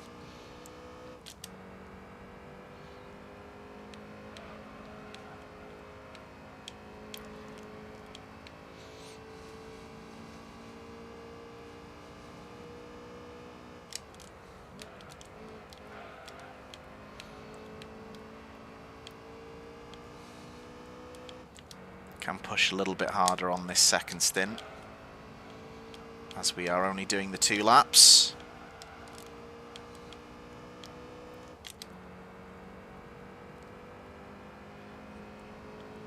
Oh, and there it is. There is the Elise. It's struggling. It's gone 1 lap too long. The question is, are these 2 ahead stopping? Is the tyre offset great enough? Tell you what, I was turning my nose up at 2 stop races and tyre stops on a 5-lap race, but this is actually quite interesting. And we're chasing the Tommy Kyra.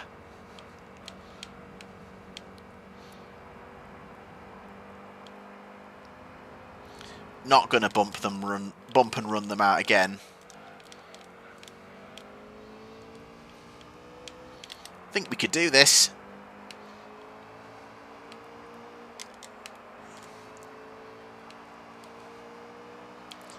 But what is that car behind us that's now charging up? Are we going to have to do some defending even if we get past this Tommy Kyra?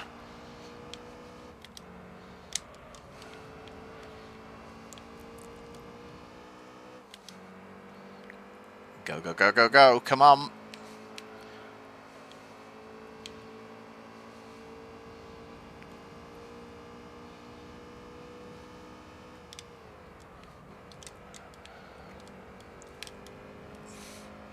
Beauty.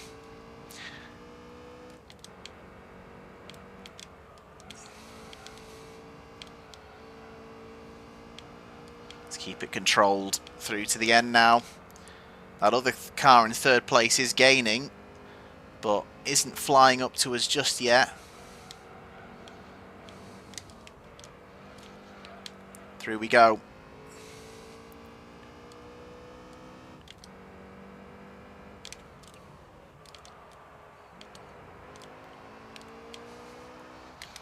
Beautiful. I love that. That was loads of fun. Quite tightly balanced. And as we've seen in the past, being able to win at Tokyo R264 is not an indicator for winning at the other tracks. So that's no guarantee. But that was cool. I love that. That was so much fun. That was awesome.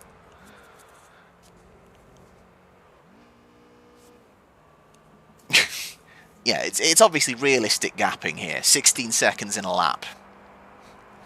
The tyres just fell off the cliff. What can you say? That was a good race. That was a lot of fun. I hope the rest of them follow the pattern. This could be great.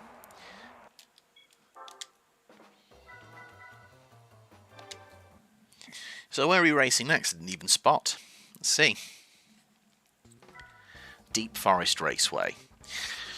I think our issues with the low and mid-speed corners might mean this is going to be slightly harder. Maybe not so much at Grand Valley, but Deep Forest might be interesting. Deep Forest Reverse as well. Let's see. This is it. I love it when the sweet spots arrive and you are evenly matched with who you're racing against. It's loads of fun. I'm a big fan. I know it's probably going to save the settings. Let me just quickly double check. Yes, it has. The 200 and God, we've had 200 in-game days. I feel like we've wasted a few of those. Right. Let's see how competitive we are here.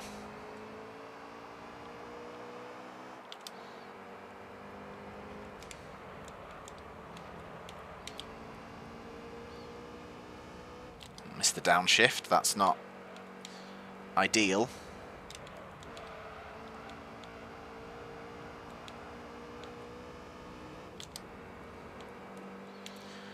This is probably the longest straight. Don't know. You get more speed at the start of it. It's probably not the longest straight, but I think you maybe carry more speed onto it compared to the start-finish straight.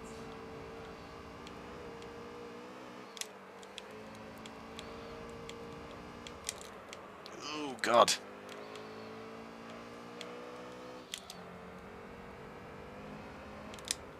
Switch back between the NSXs.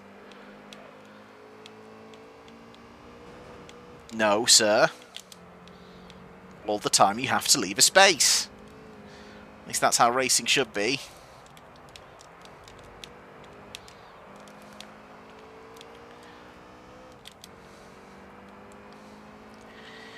Okay, so again, I think I would like to do the one stop and do 3 laps first, so we can at least finish with a bit more grip in hand. Well, immediately the left front doesn't look super cool after 1 lap. Let's see how it's doing after 2. It was a bad exit from there. I guess it all kind of depends what these guys are doing tyre-wise. How much does it switch up between races?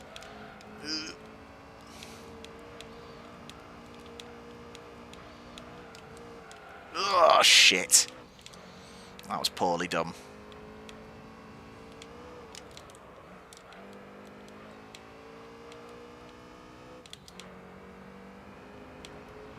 Here we go.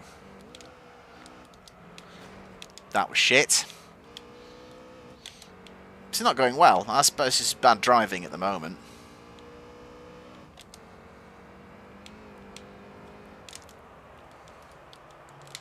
Ugh. Okay, compared to the... Yeah, we should be able to get through just about 3 laps on these tyres. That left front might be red by the end of this lap. Aubrey, hello. I'll catch up with chat quick after the race. Because as you can see, we've got a bit of a handful.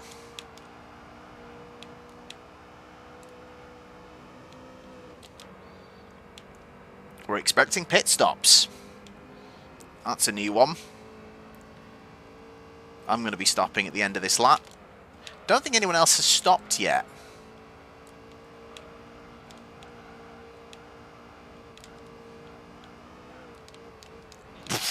Little bump there just unsettles the car.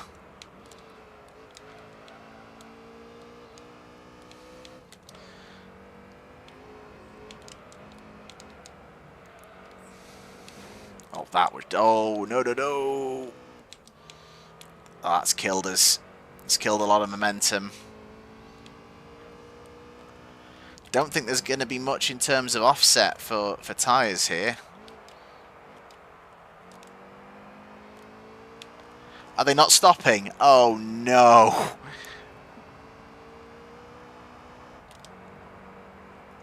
Oh, no. Actually, I should have gone in. Why did I stay out? Because they weren't. Why didn't I stick to my plan? In. Stay out, stay out, stay out. It's too late now. Oh, I've screwed myself over there massively.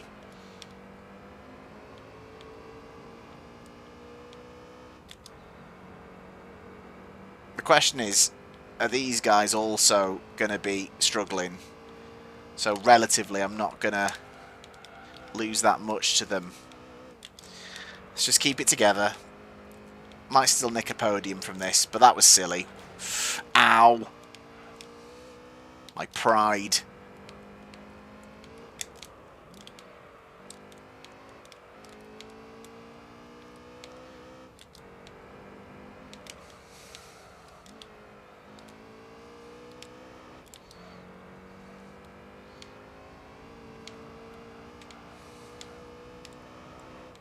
That was a silly little bit of driving from me. Stick to the plan, man. Oh, well, we've got the Tommy Kyron no stopping. Okay, here we go, we're in.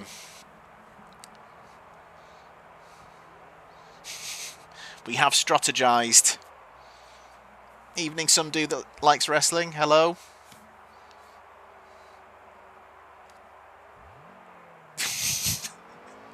Let me tell you about a man called Jim Clark. That was a good response. Oh, well, I'm glad there's no penalties for crossing the pit lane line, because that would have been a slam dunker.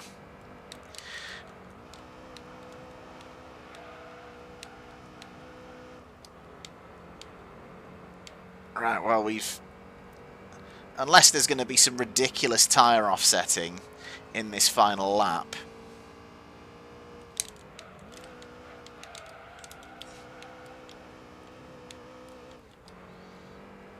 Oh, good lord, I'm not driving very well. It got to be said. It was going quite nicely at Tokyo, but this is rough stuff.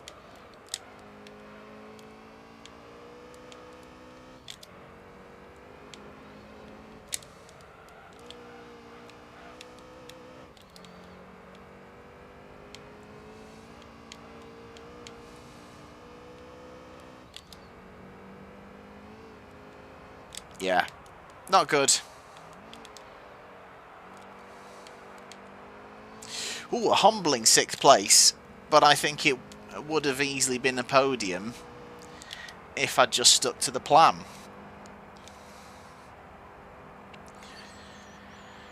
Oh dear.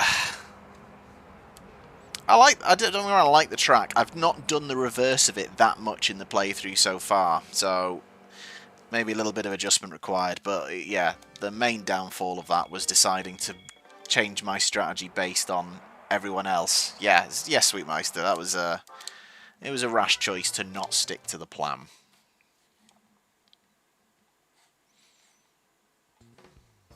Have a little look at some chats.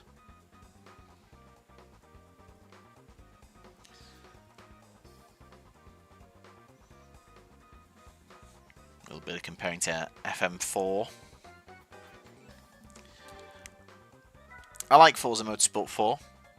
It's maybe, I don't know if you call this a hot take, but I prefer Forza Motorsports 3 and 2 to 4, personally.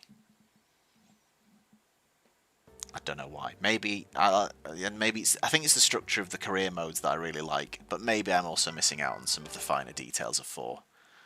But I love 4. 4's really good. It's up there with them. Didn't even check the thing I wanted to check before exiting out. There we go. Yep. Okay. We stick to the plan. We stick to the plan. Oh, Screamlight.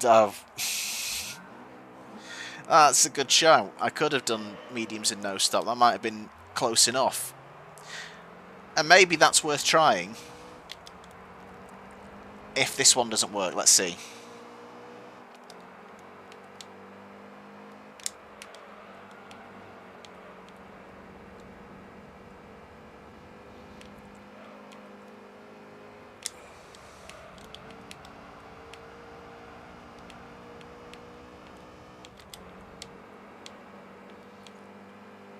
Right, we were running third on the road before I botched the strategy. So let's see if we can get up to there again. Oh, good lord, it does properly twitch over the bumps.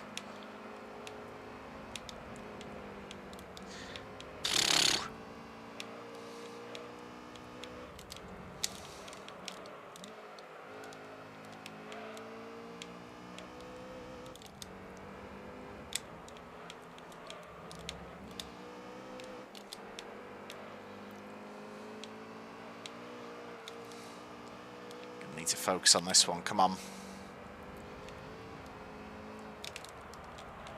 There we go, that was feathered in there. Okay.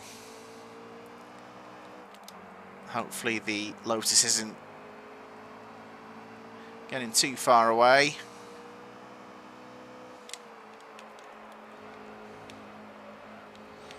That was a nice turn one.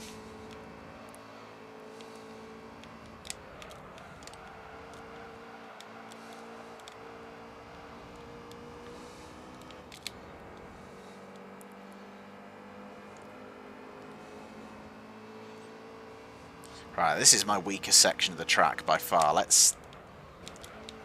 Oh! Well. Oh, playing dirty now, are we, pal?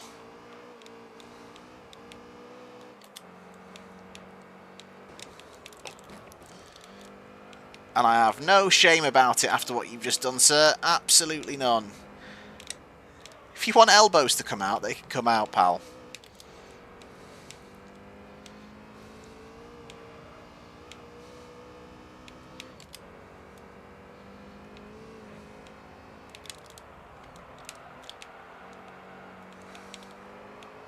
Okay, good first couple of laps. We are up to second.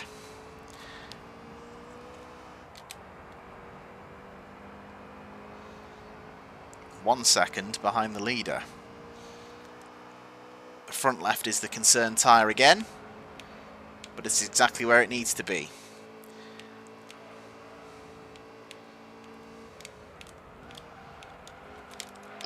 God Lord, they're going to grip a little bit more and carry a bit more speed through. This is okay. If this car's doing the same strategy and going to try and stop on lap 4, I think they'll lose way too much time on their 4th lap. And that's our window. Let's just stick with...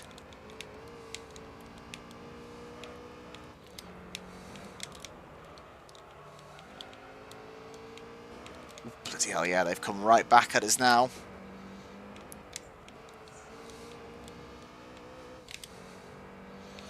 Important not to get leaned on and pushed out the way there.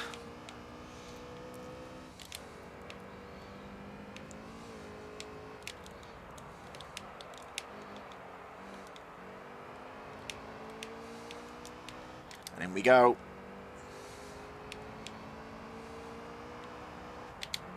We box. NSX into the pits. Yeah, that bump after the tunnel is not pleasant. I ain't doing good with that. Here we go.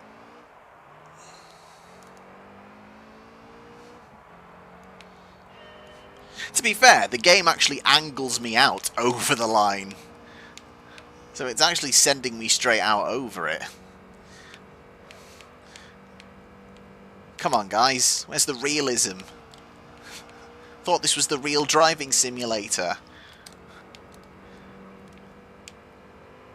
Right. 17 seconds to the sporty Elise. Ooh, good lord. I'd rather not be drifting it when tyre wear's a factor, but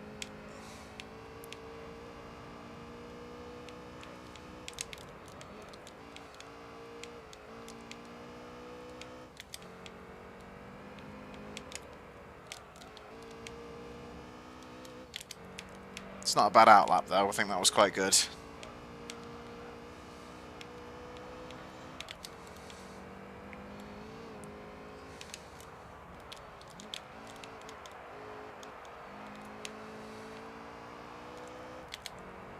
Right, here we go. Let's see where they're going to come out. I think we've got them. They're going to have slightly fresher tyres. But they're going to have to come from the back pretty much. Now. How much can we pull in the gap to the Tommy Kyra? This is the big question now.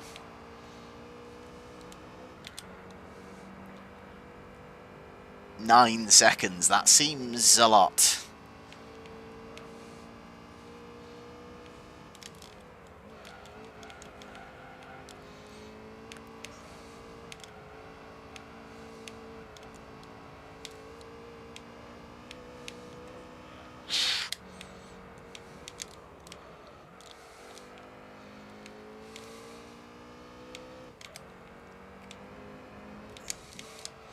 Pulled in 2 seconds, it's not going to be enough.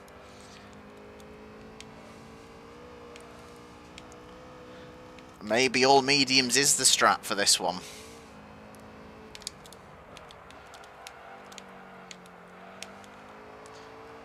There's a much better drive.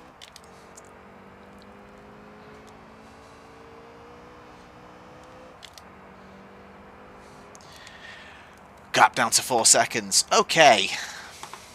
Not bad. Not bad.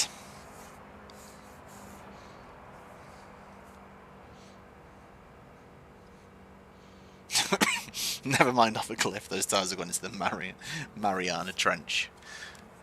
You can adjust the ride height, but I think I'd have to buy a certain upgrade to tweak it.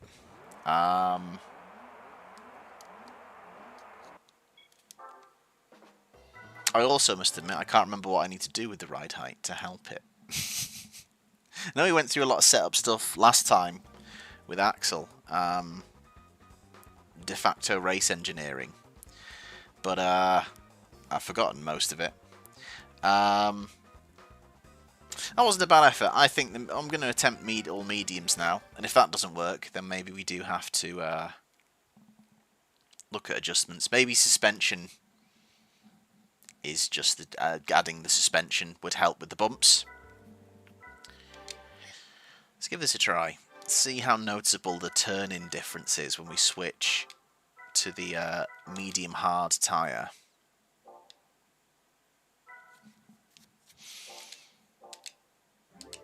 Every day's a school day.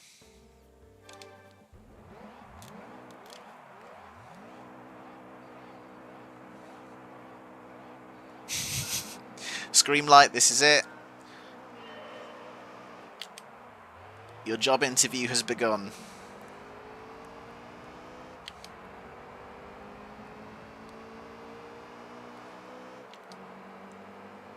So, into turn one we go. Oh! I did not compensate for that. I didn't compensate for the fact that they weren't soft tyres anymore. There's a difference. There is a difference. Okay, the important thing is, if everyone else is stopping, we just need to be close enough. So let's just settle in.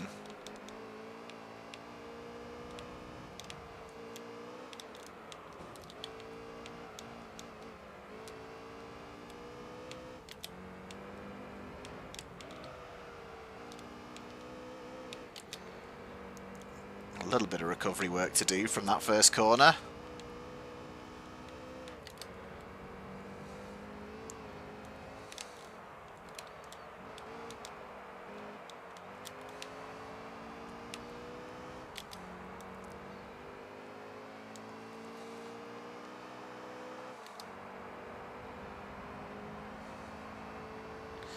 Come on, let's reel in the top three. Right.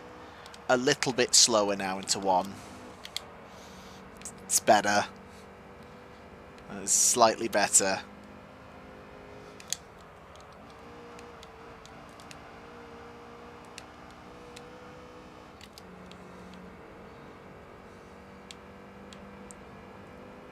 And we are slowly reeling in the gap to the leaders. This is good.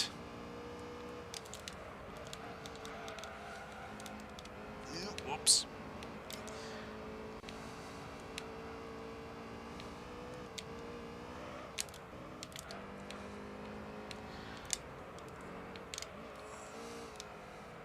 We had a weird glitch then. Buffering, okay. Apologies, guys. I think we're okay. I assume you can now hear me again. The game also did a little bit of a freeze up as well. That wasn't super reassuring. Well, I've got the stream up as well, just to try and keep an eye on it. It did buffer for me as well, so there was definitely a weird glitch there. Oh! Cleo back at us.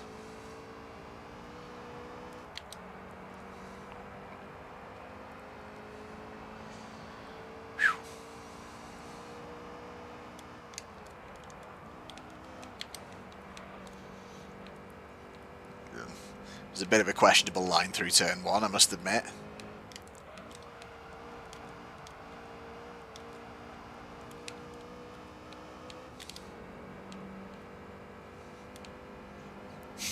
That glitchy just fast. Damn, he quick.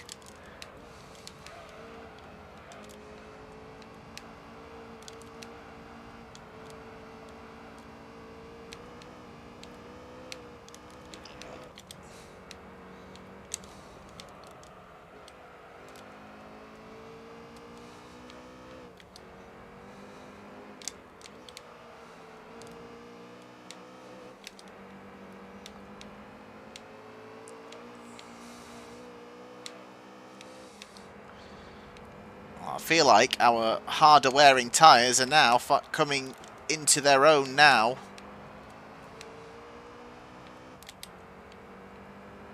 And these guys are going to stay out and do another lap. That's not good. I accidentally hit shift down on the straights.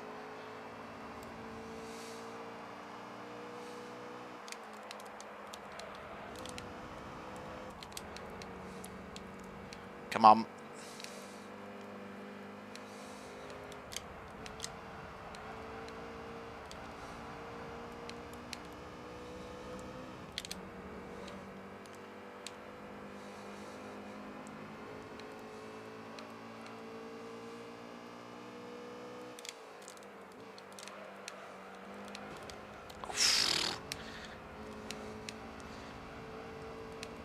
Slightly unpleasant, sir.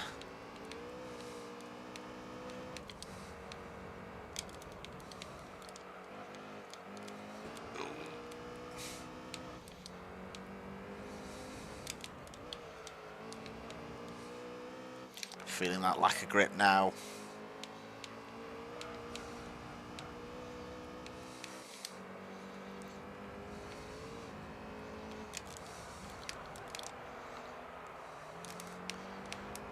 on.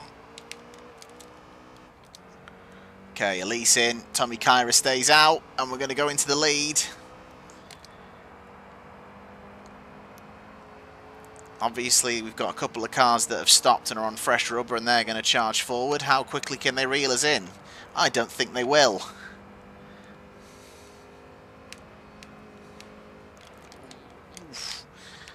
I might if I do that. Jesus. That was a poor line. Tommy Kyra's got a chance to come back at us.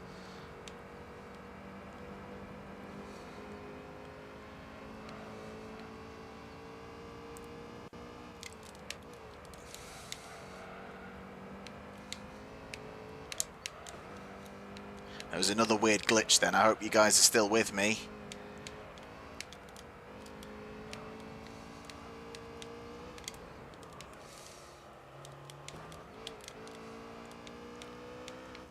I'm not really looking. I kind of just need to keep this Tommy Kyra behind me.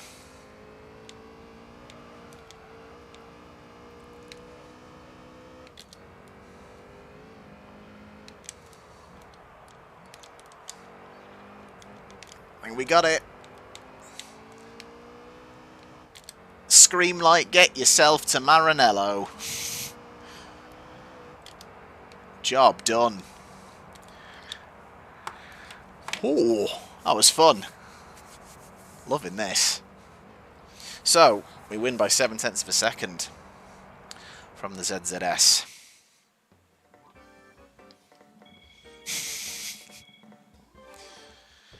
Excellent. And you know what?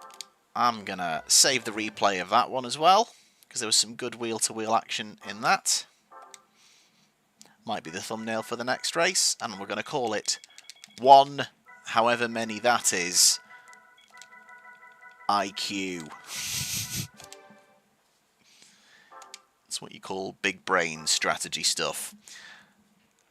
MK861.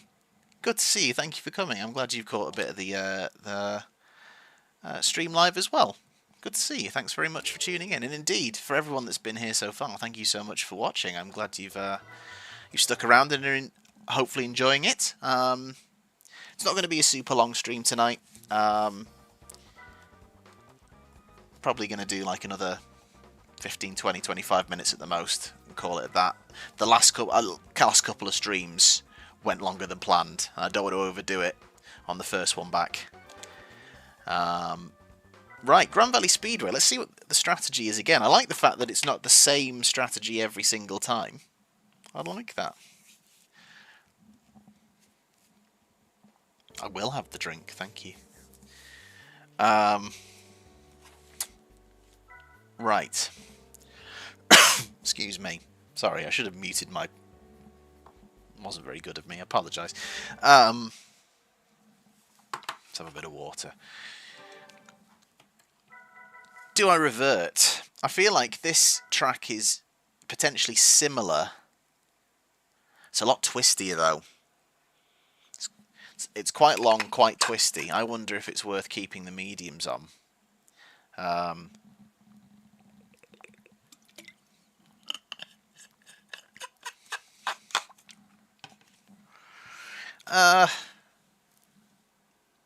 I'm thinking keeping the mediums on actually, and seeing how that works.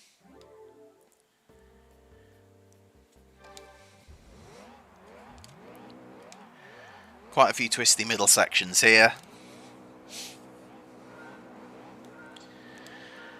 Let's go.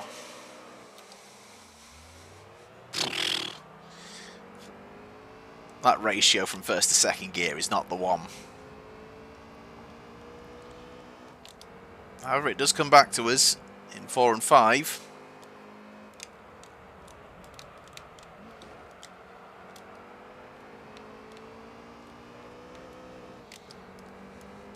The wiggly middles.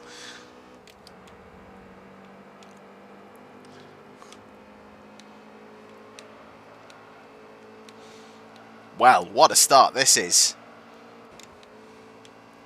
We're going to go 3 wide into the hairpin. Oh, we've overshot big time. But we've got the traction coming out of it. What a start. Which makes me wonder, what tyres are these guys running for this race? Are they on a harder compound? Or is it going to be them no stopping versus us stopping?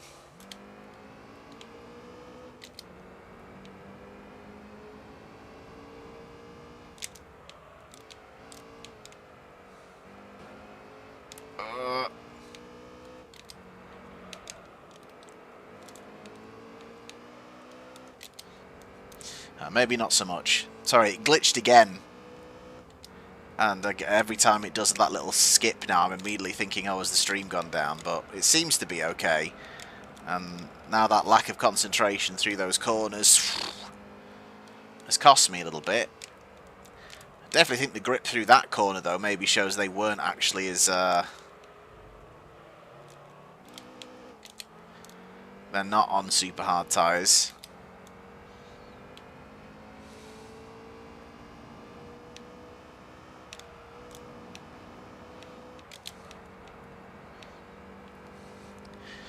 See how this plays out.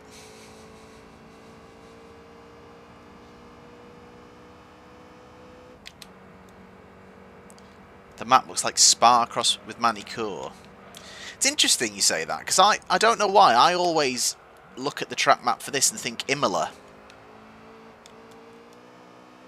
There's something about the shape of it that makes me think Imola. I don't know why.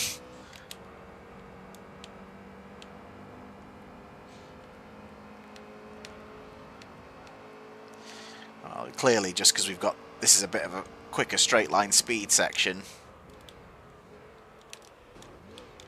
Alright, dude. No need to be a sore loser about it.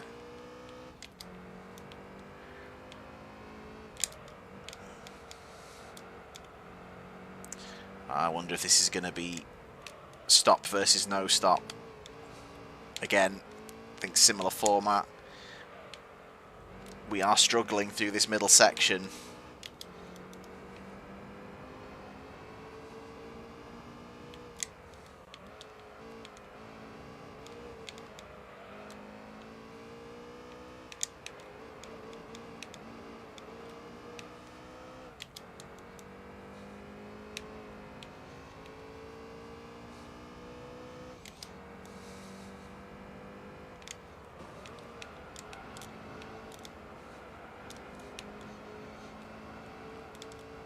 Can we stay ahead of this one? This guy's starting to drop us a bit.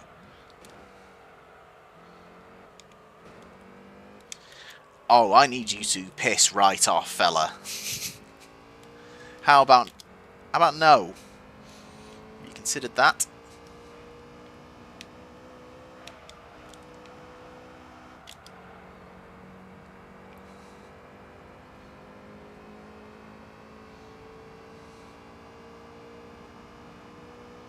Okay, Cleo's in. Cleo's probably two stopping again.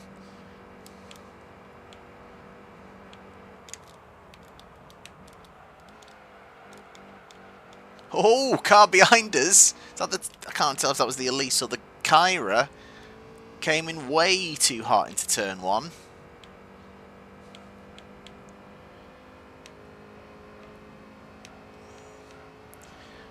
I wonder if the Elise ahead's tyres are going to be a little bit rougher this lap.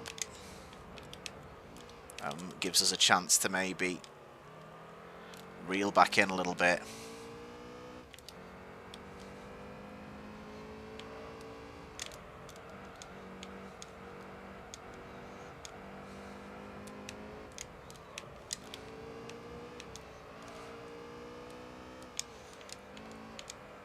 I'd love to win an Elise from this competition. That would be fun.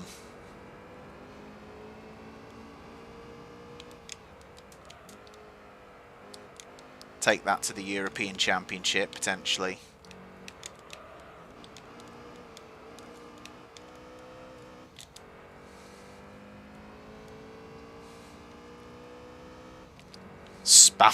Spamola.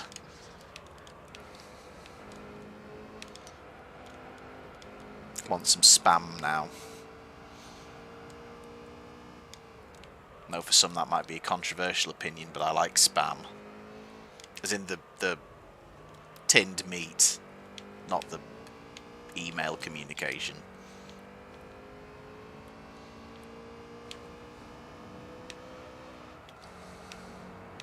Okay, is the Elise going in? No. Are they going to go in at the end of this lap? I wonder.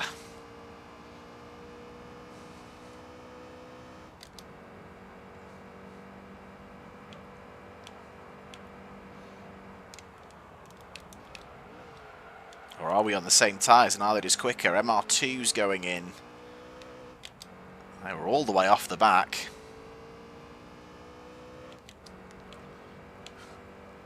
It's definitely meat, Screamlight. It's just, you know, an an undefined assortment of meat.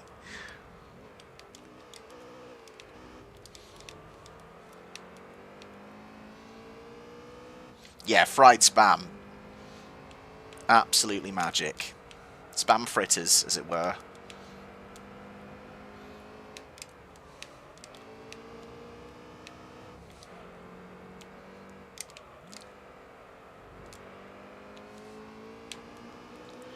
Yeah, this guy's tyres are gone.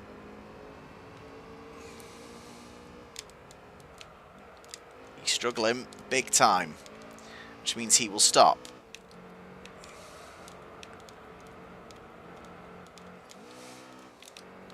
Our biggest threat might be the Clio, if it doesn't stop again.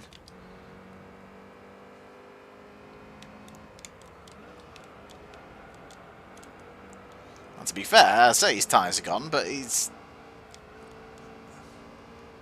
managed to eke out a little bit there. These two very slow corners might be a problem, though.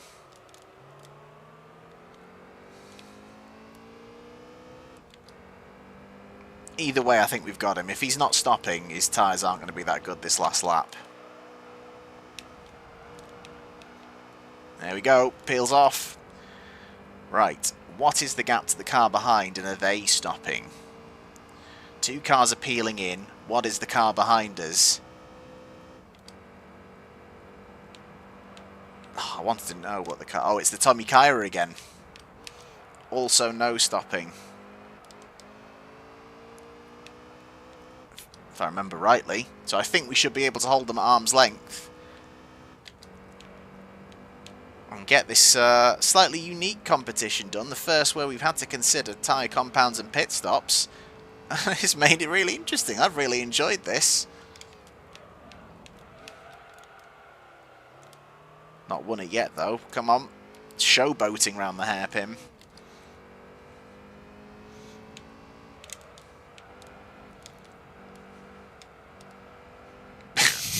Yeah. Spam. Spam, spam, spam, spam.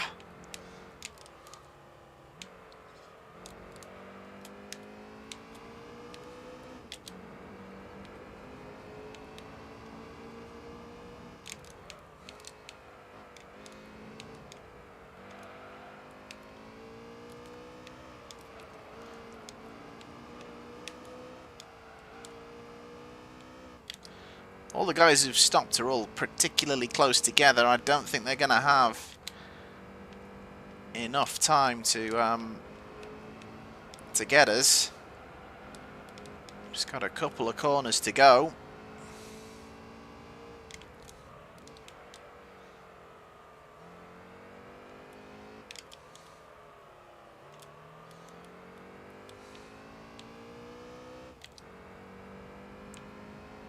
There we go.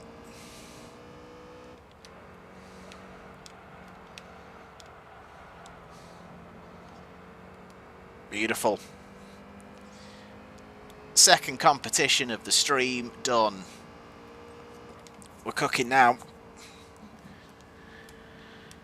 Oh, beautiful.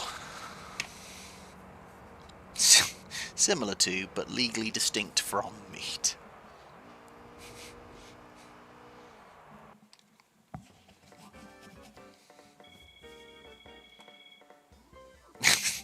Evening, Alexis.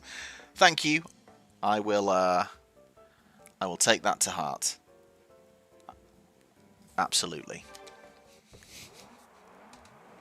I've punted a lot of the people, to be fair. Won most of the races, punted a lot of the people. So I'll know I need to do better, but I'll work on it. Thank you. Thank you for stopping in, Alexis. Appreciate it. I think I'm right in saying you won the Indy 250, which I was unfortunately not well enough to race in. So congratulations on that. Very well done. I wish I could have been there. That would have been really cool to see. I regret it. But yeah, very well done indeed. Great to see your name up the top there for winning. Right. Please be an Elise. That doesn't look like an Elise. Is that another NSX? Are you taking the...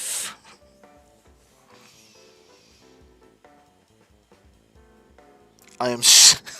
Why? I've only bought a handful of cars. Why is it every car I buy ends up being a prize car? Shit. For fuck's sake.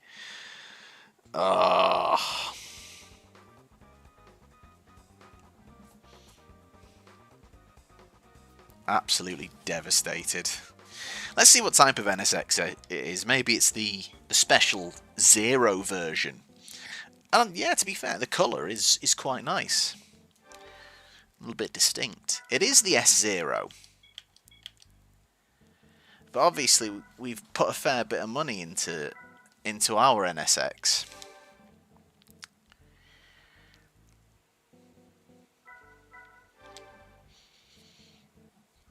So V6, 4.4 power to weight ratio. And this is where I again get confused about how this game writes power to weight ratio. I think it's the lesser number in this game is the better power to weight ratio. So we've got a better power to weight ratio. We've already put money into it. I think I just sell the S0. I know if they were the base models, the Zero would have been better. But I don't see the point in keeping it and then, you know, upping it, if that makes sense. I think I'm going to sell it. Yeah. I like the colour. Shame. Could have given me an Elise. Why would it just not give me an Elise? Okay. Right. Where next, I guess?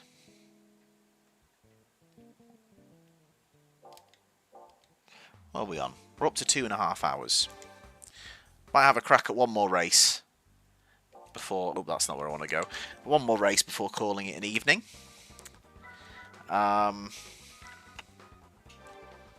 Maybe kind of do a bit of research, tentative research into where we want to go racing next.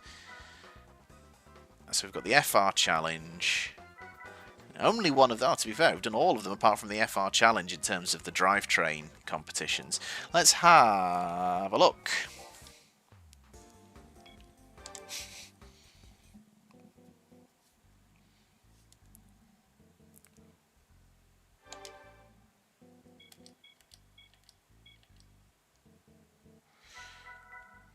So, in terms of, hang on, was it it was FR, wasn't it? Yeah. So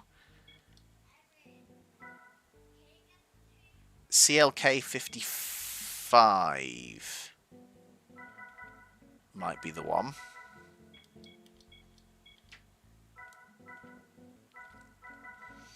We need to use the CLK for the Silver Arrow competition in the Amateur League.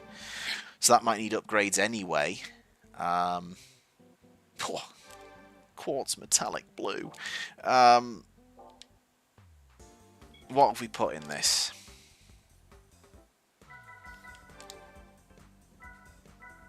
So we've got sports tyres, not racing tyres. I wonder if this competition is going to need racing tyres again, because we didn't need them for the four-wheel drive competition. There were no pit stops in that. In fact, there wasn't any in the FF or... yeah, I've only done 2 of them. Yeah, only the FF or the four-wheel drive. So I don't know if I'm going to need racing tyres. What was that? I don't know. I think it was my brain restarting. I'm not sure.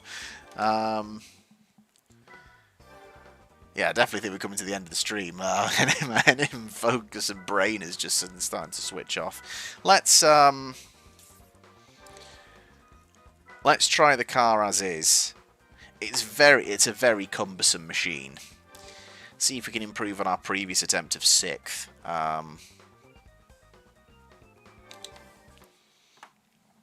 It's got the power. I don't think it's particularly got the handling. So we'll have a look. We'll have a see.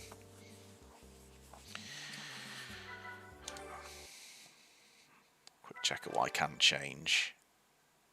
Oh, I'd already put suspension in it to try and help with the fact that it didn't turn very well. Okay.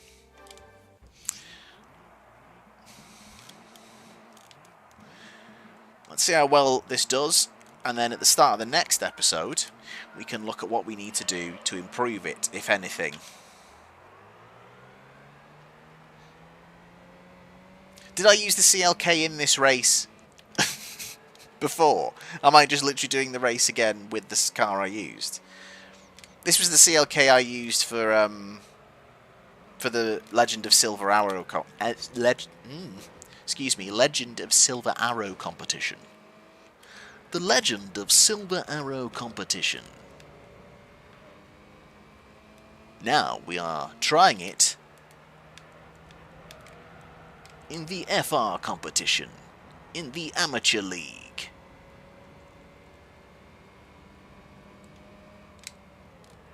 And I think that might be a Supra.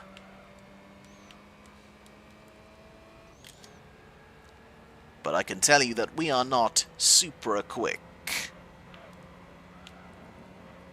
It's still a bit of a heavy boy. Evening first last. Yeah, a bit of an unorthodox day for me for streaming. Oh! Oh, it's gone! Goodbye, sir. Yeah, a bit of an unorthodox day for streaming for me. I won't be doing many Sunday streams, but just as the opportunity has arisen, we are. But I do hope you enjoy it on Catch Up. There's been lots of interesting races in this one. We've had strategy to think about. It's been fun. So I hope you enjoy the catch-up. Or if you're sticking about now, whatever you see of tonight.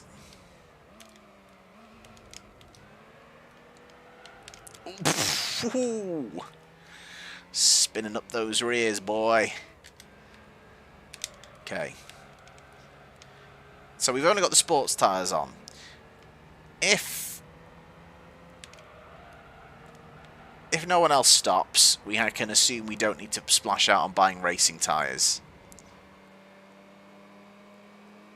It seems like when we get a moment to go on the straight line speed, we can reel in these guys. It's just not the best at handling. And we've already put a suspension in, and probably already done at least one stage of weight reduction.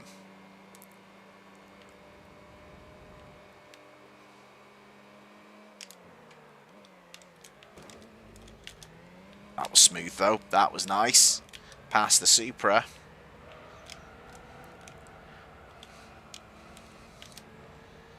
This isn't actually going so badly.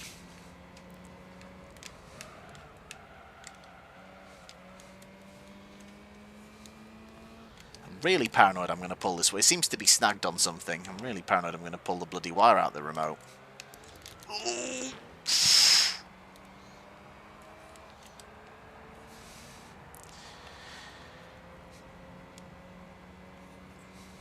Don't think it needs more power. I feel like it's okay for power. And actually, it might even be fine for Tokyo, which is once again featured in this competition. Oh, Jesus, that was bad though. It's just some handling we need to look at.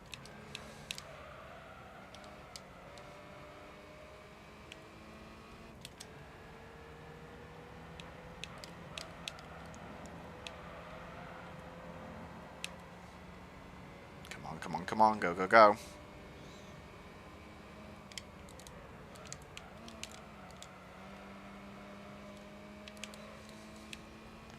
Could still nick a third from this one, though, if we iron out those mistakes. The heft is an issue.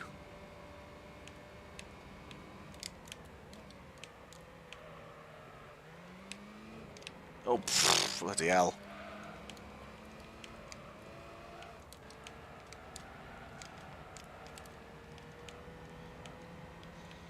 We are getting the quintessential front-engined rear-wheel drive experience.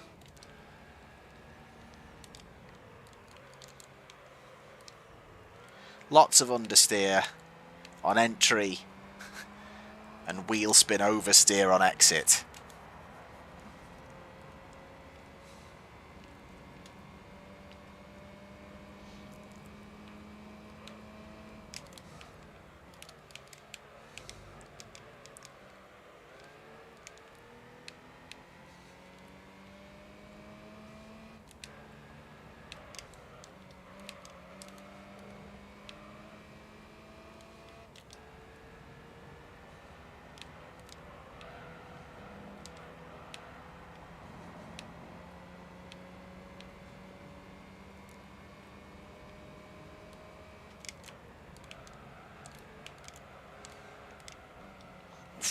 Good lord. That was not ideal. God, the lack of speed through there. But it felt like it was going well at the beginning. I wonder if our tyres are slightly going off a little bit.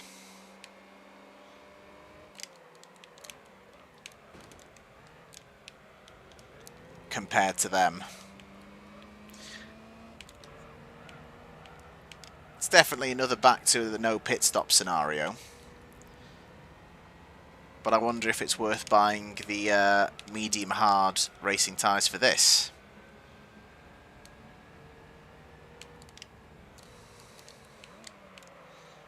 It's not like grip is an issue for it.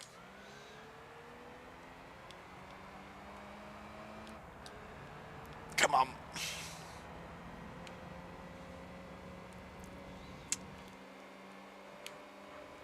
S2000 making its way back after that big spin.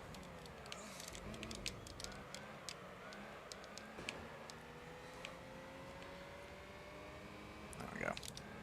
That's how you take that. A little bit more, considered throttle application.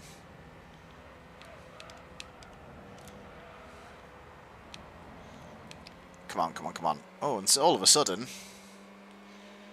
after looking like third was off, and we might end up fifth, there's a glimmer of hope. God, the exit out of that one's awful though, the run up the hill.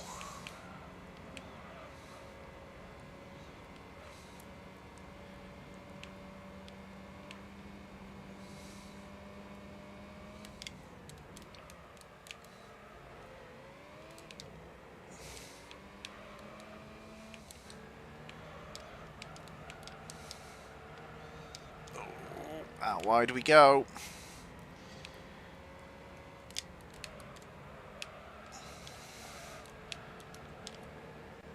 Oh, big send, big send. Yes!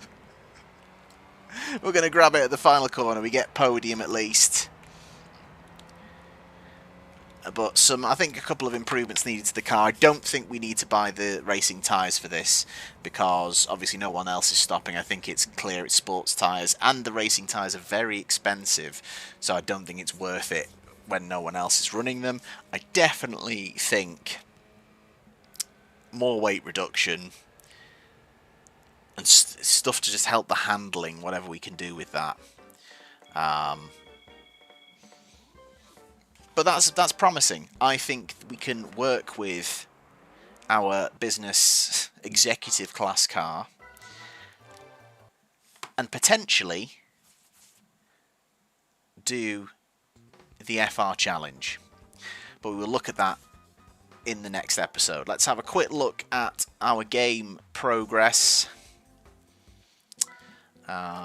So we are now up to 21.7%, our win ratio at 44%. Solid. So we've completed another 1.1% of the game today. Yeah, a couple of competitions we've done, basically, and spent a little bit of time working out the pit stop stuff in the MR challenge. But that was a lot of fun. I really enjoyed kind of that aspect of it. No cars we can really look at getting rid of at the minute. I think there's other competitions later on that we're going to need a few of these for. But the CLK is very much going to be the one we focus on for the FR challenge. Well, that's good. And we're going to leave it there. It's day 209 in game. We've done 200 game days. Not up to the calendar year yet, but we're fast approaching it. 265,000 credits in the bank. I think that means we're slightly down, if I remember rightly, on where we were. But we're still in the 200,000s, which is perfectly fine. And we've ticked off a few more races. 44% win rate. Is it good or not? Question. Well, it's better than it was. I will say that. It would be nice to get over 50% win rate. That would be good. We're getting there. But we're going to leave it there. Thank you so much for joining me on, like I say, an unorthodox slot for me, usually on a Sunday night. Plan for the next week, I've got one more video nearly done. It's the race at Talladega in my NASCAR season, so that's going to be out soon. I'm hopefully going to record, I've got some time off this week, so I'm hopefully going to record a couple of videos and get a bit of a backlog. So there might be an F198 soon, depends how quickly I churn it out. Maybe another stream, depends where I slot it in and how I'm feeling generally. Because I know that obviously we're now up to date with my F1 Manager playthrough. All the videos I had for that is done. So I need to fire up the PS4, put in a big load of updates, and pick it up, and we're going to carry that on as live stream. So that might be the next live stream. Who knows? We'll see. I'm going to play it by ear, but there's stuff coming.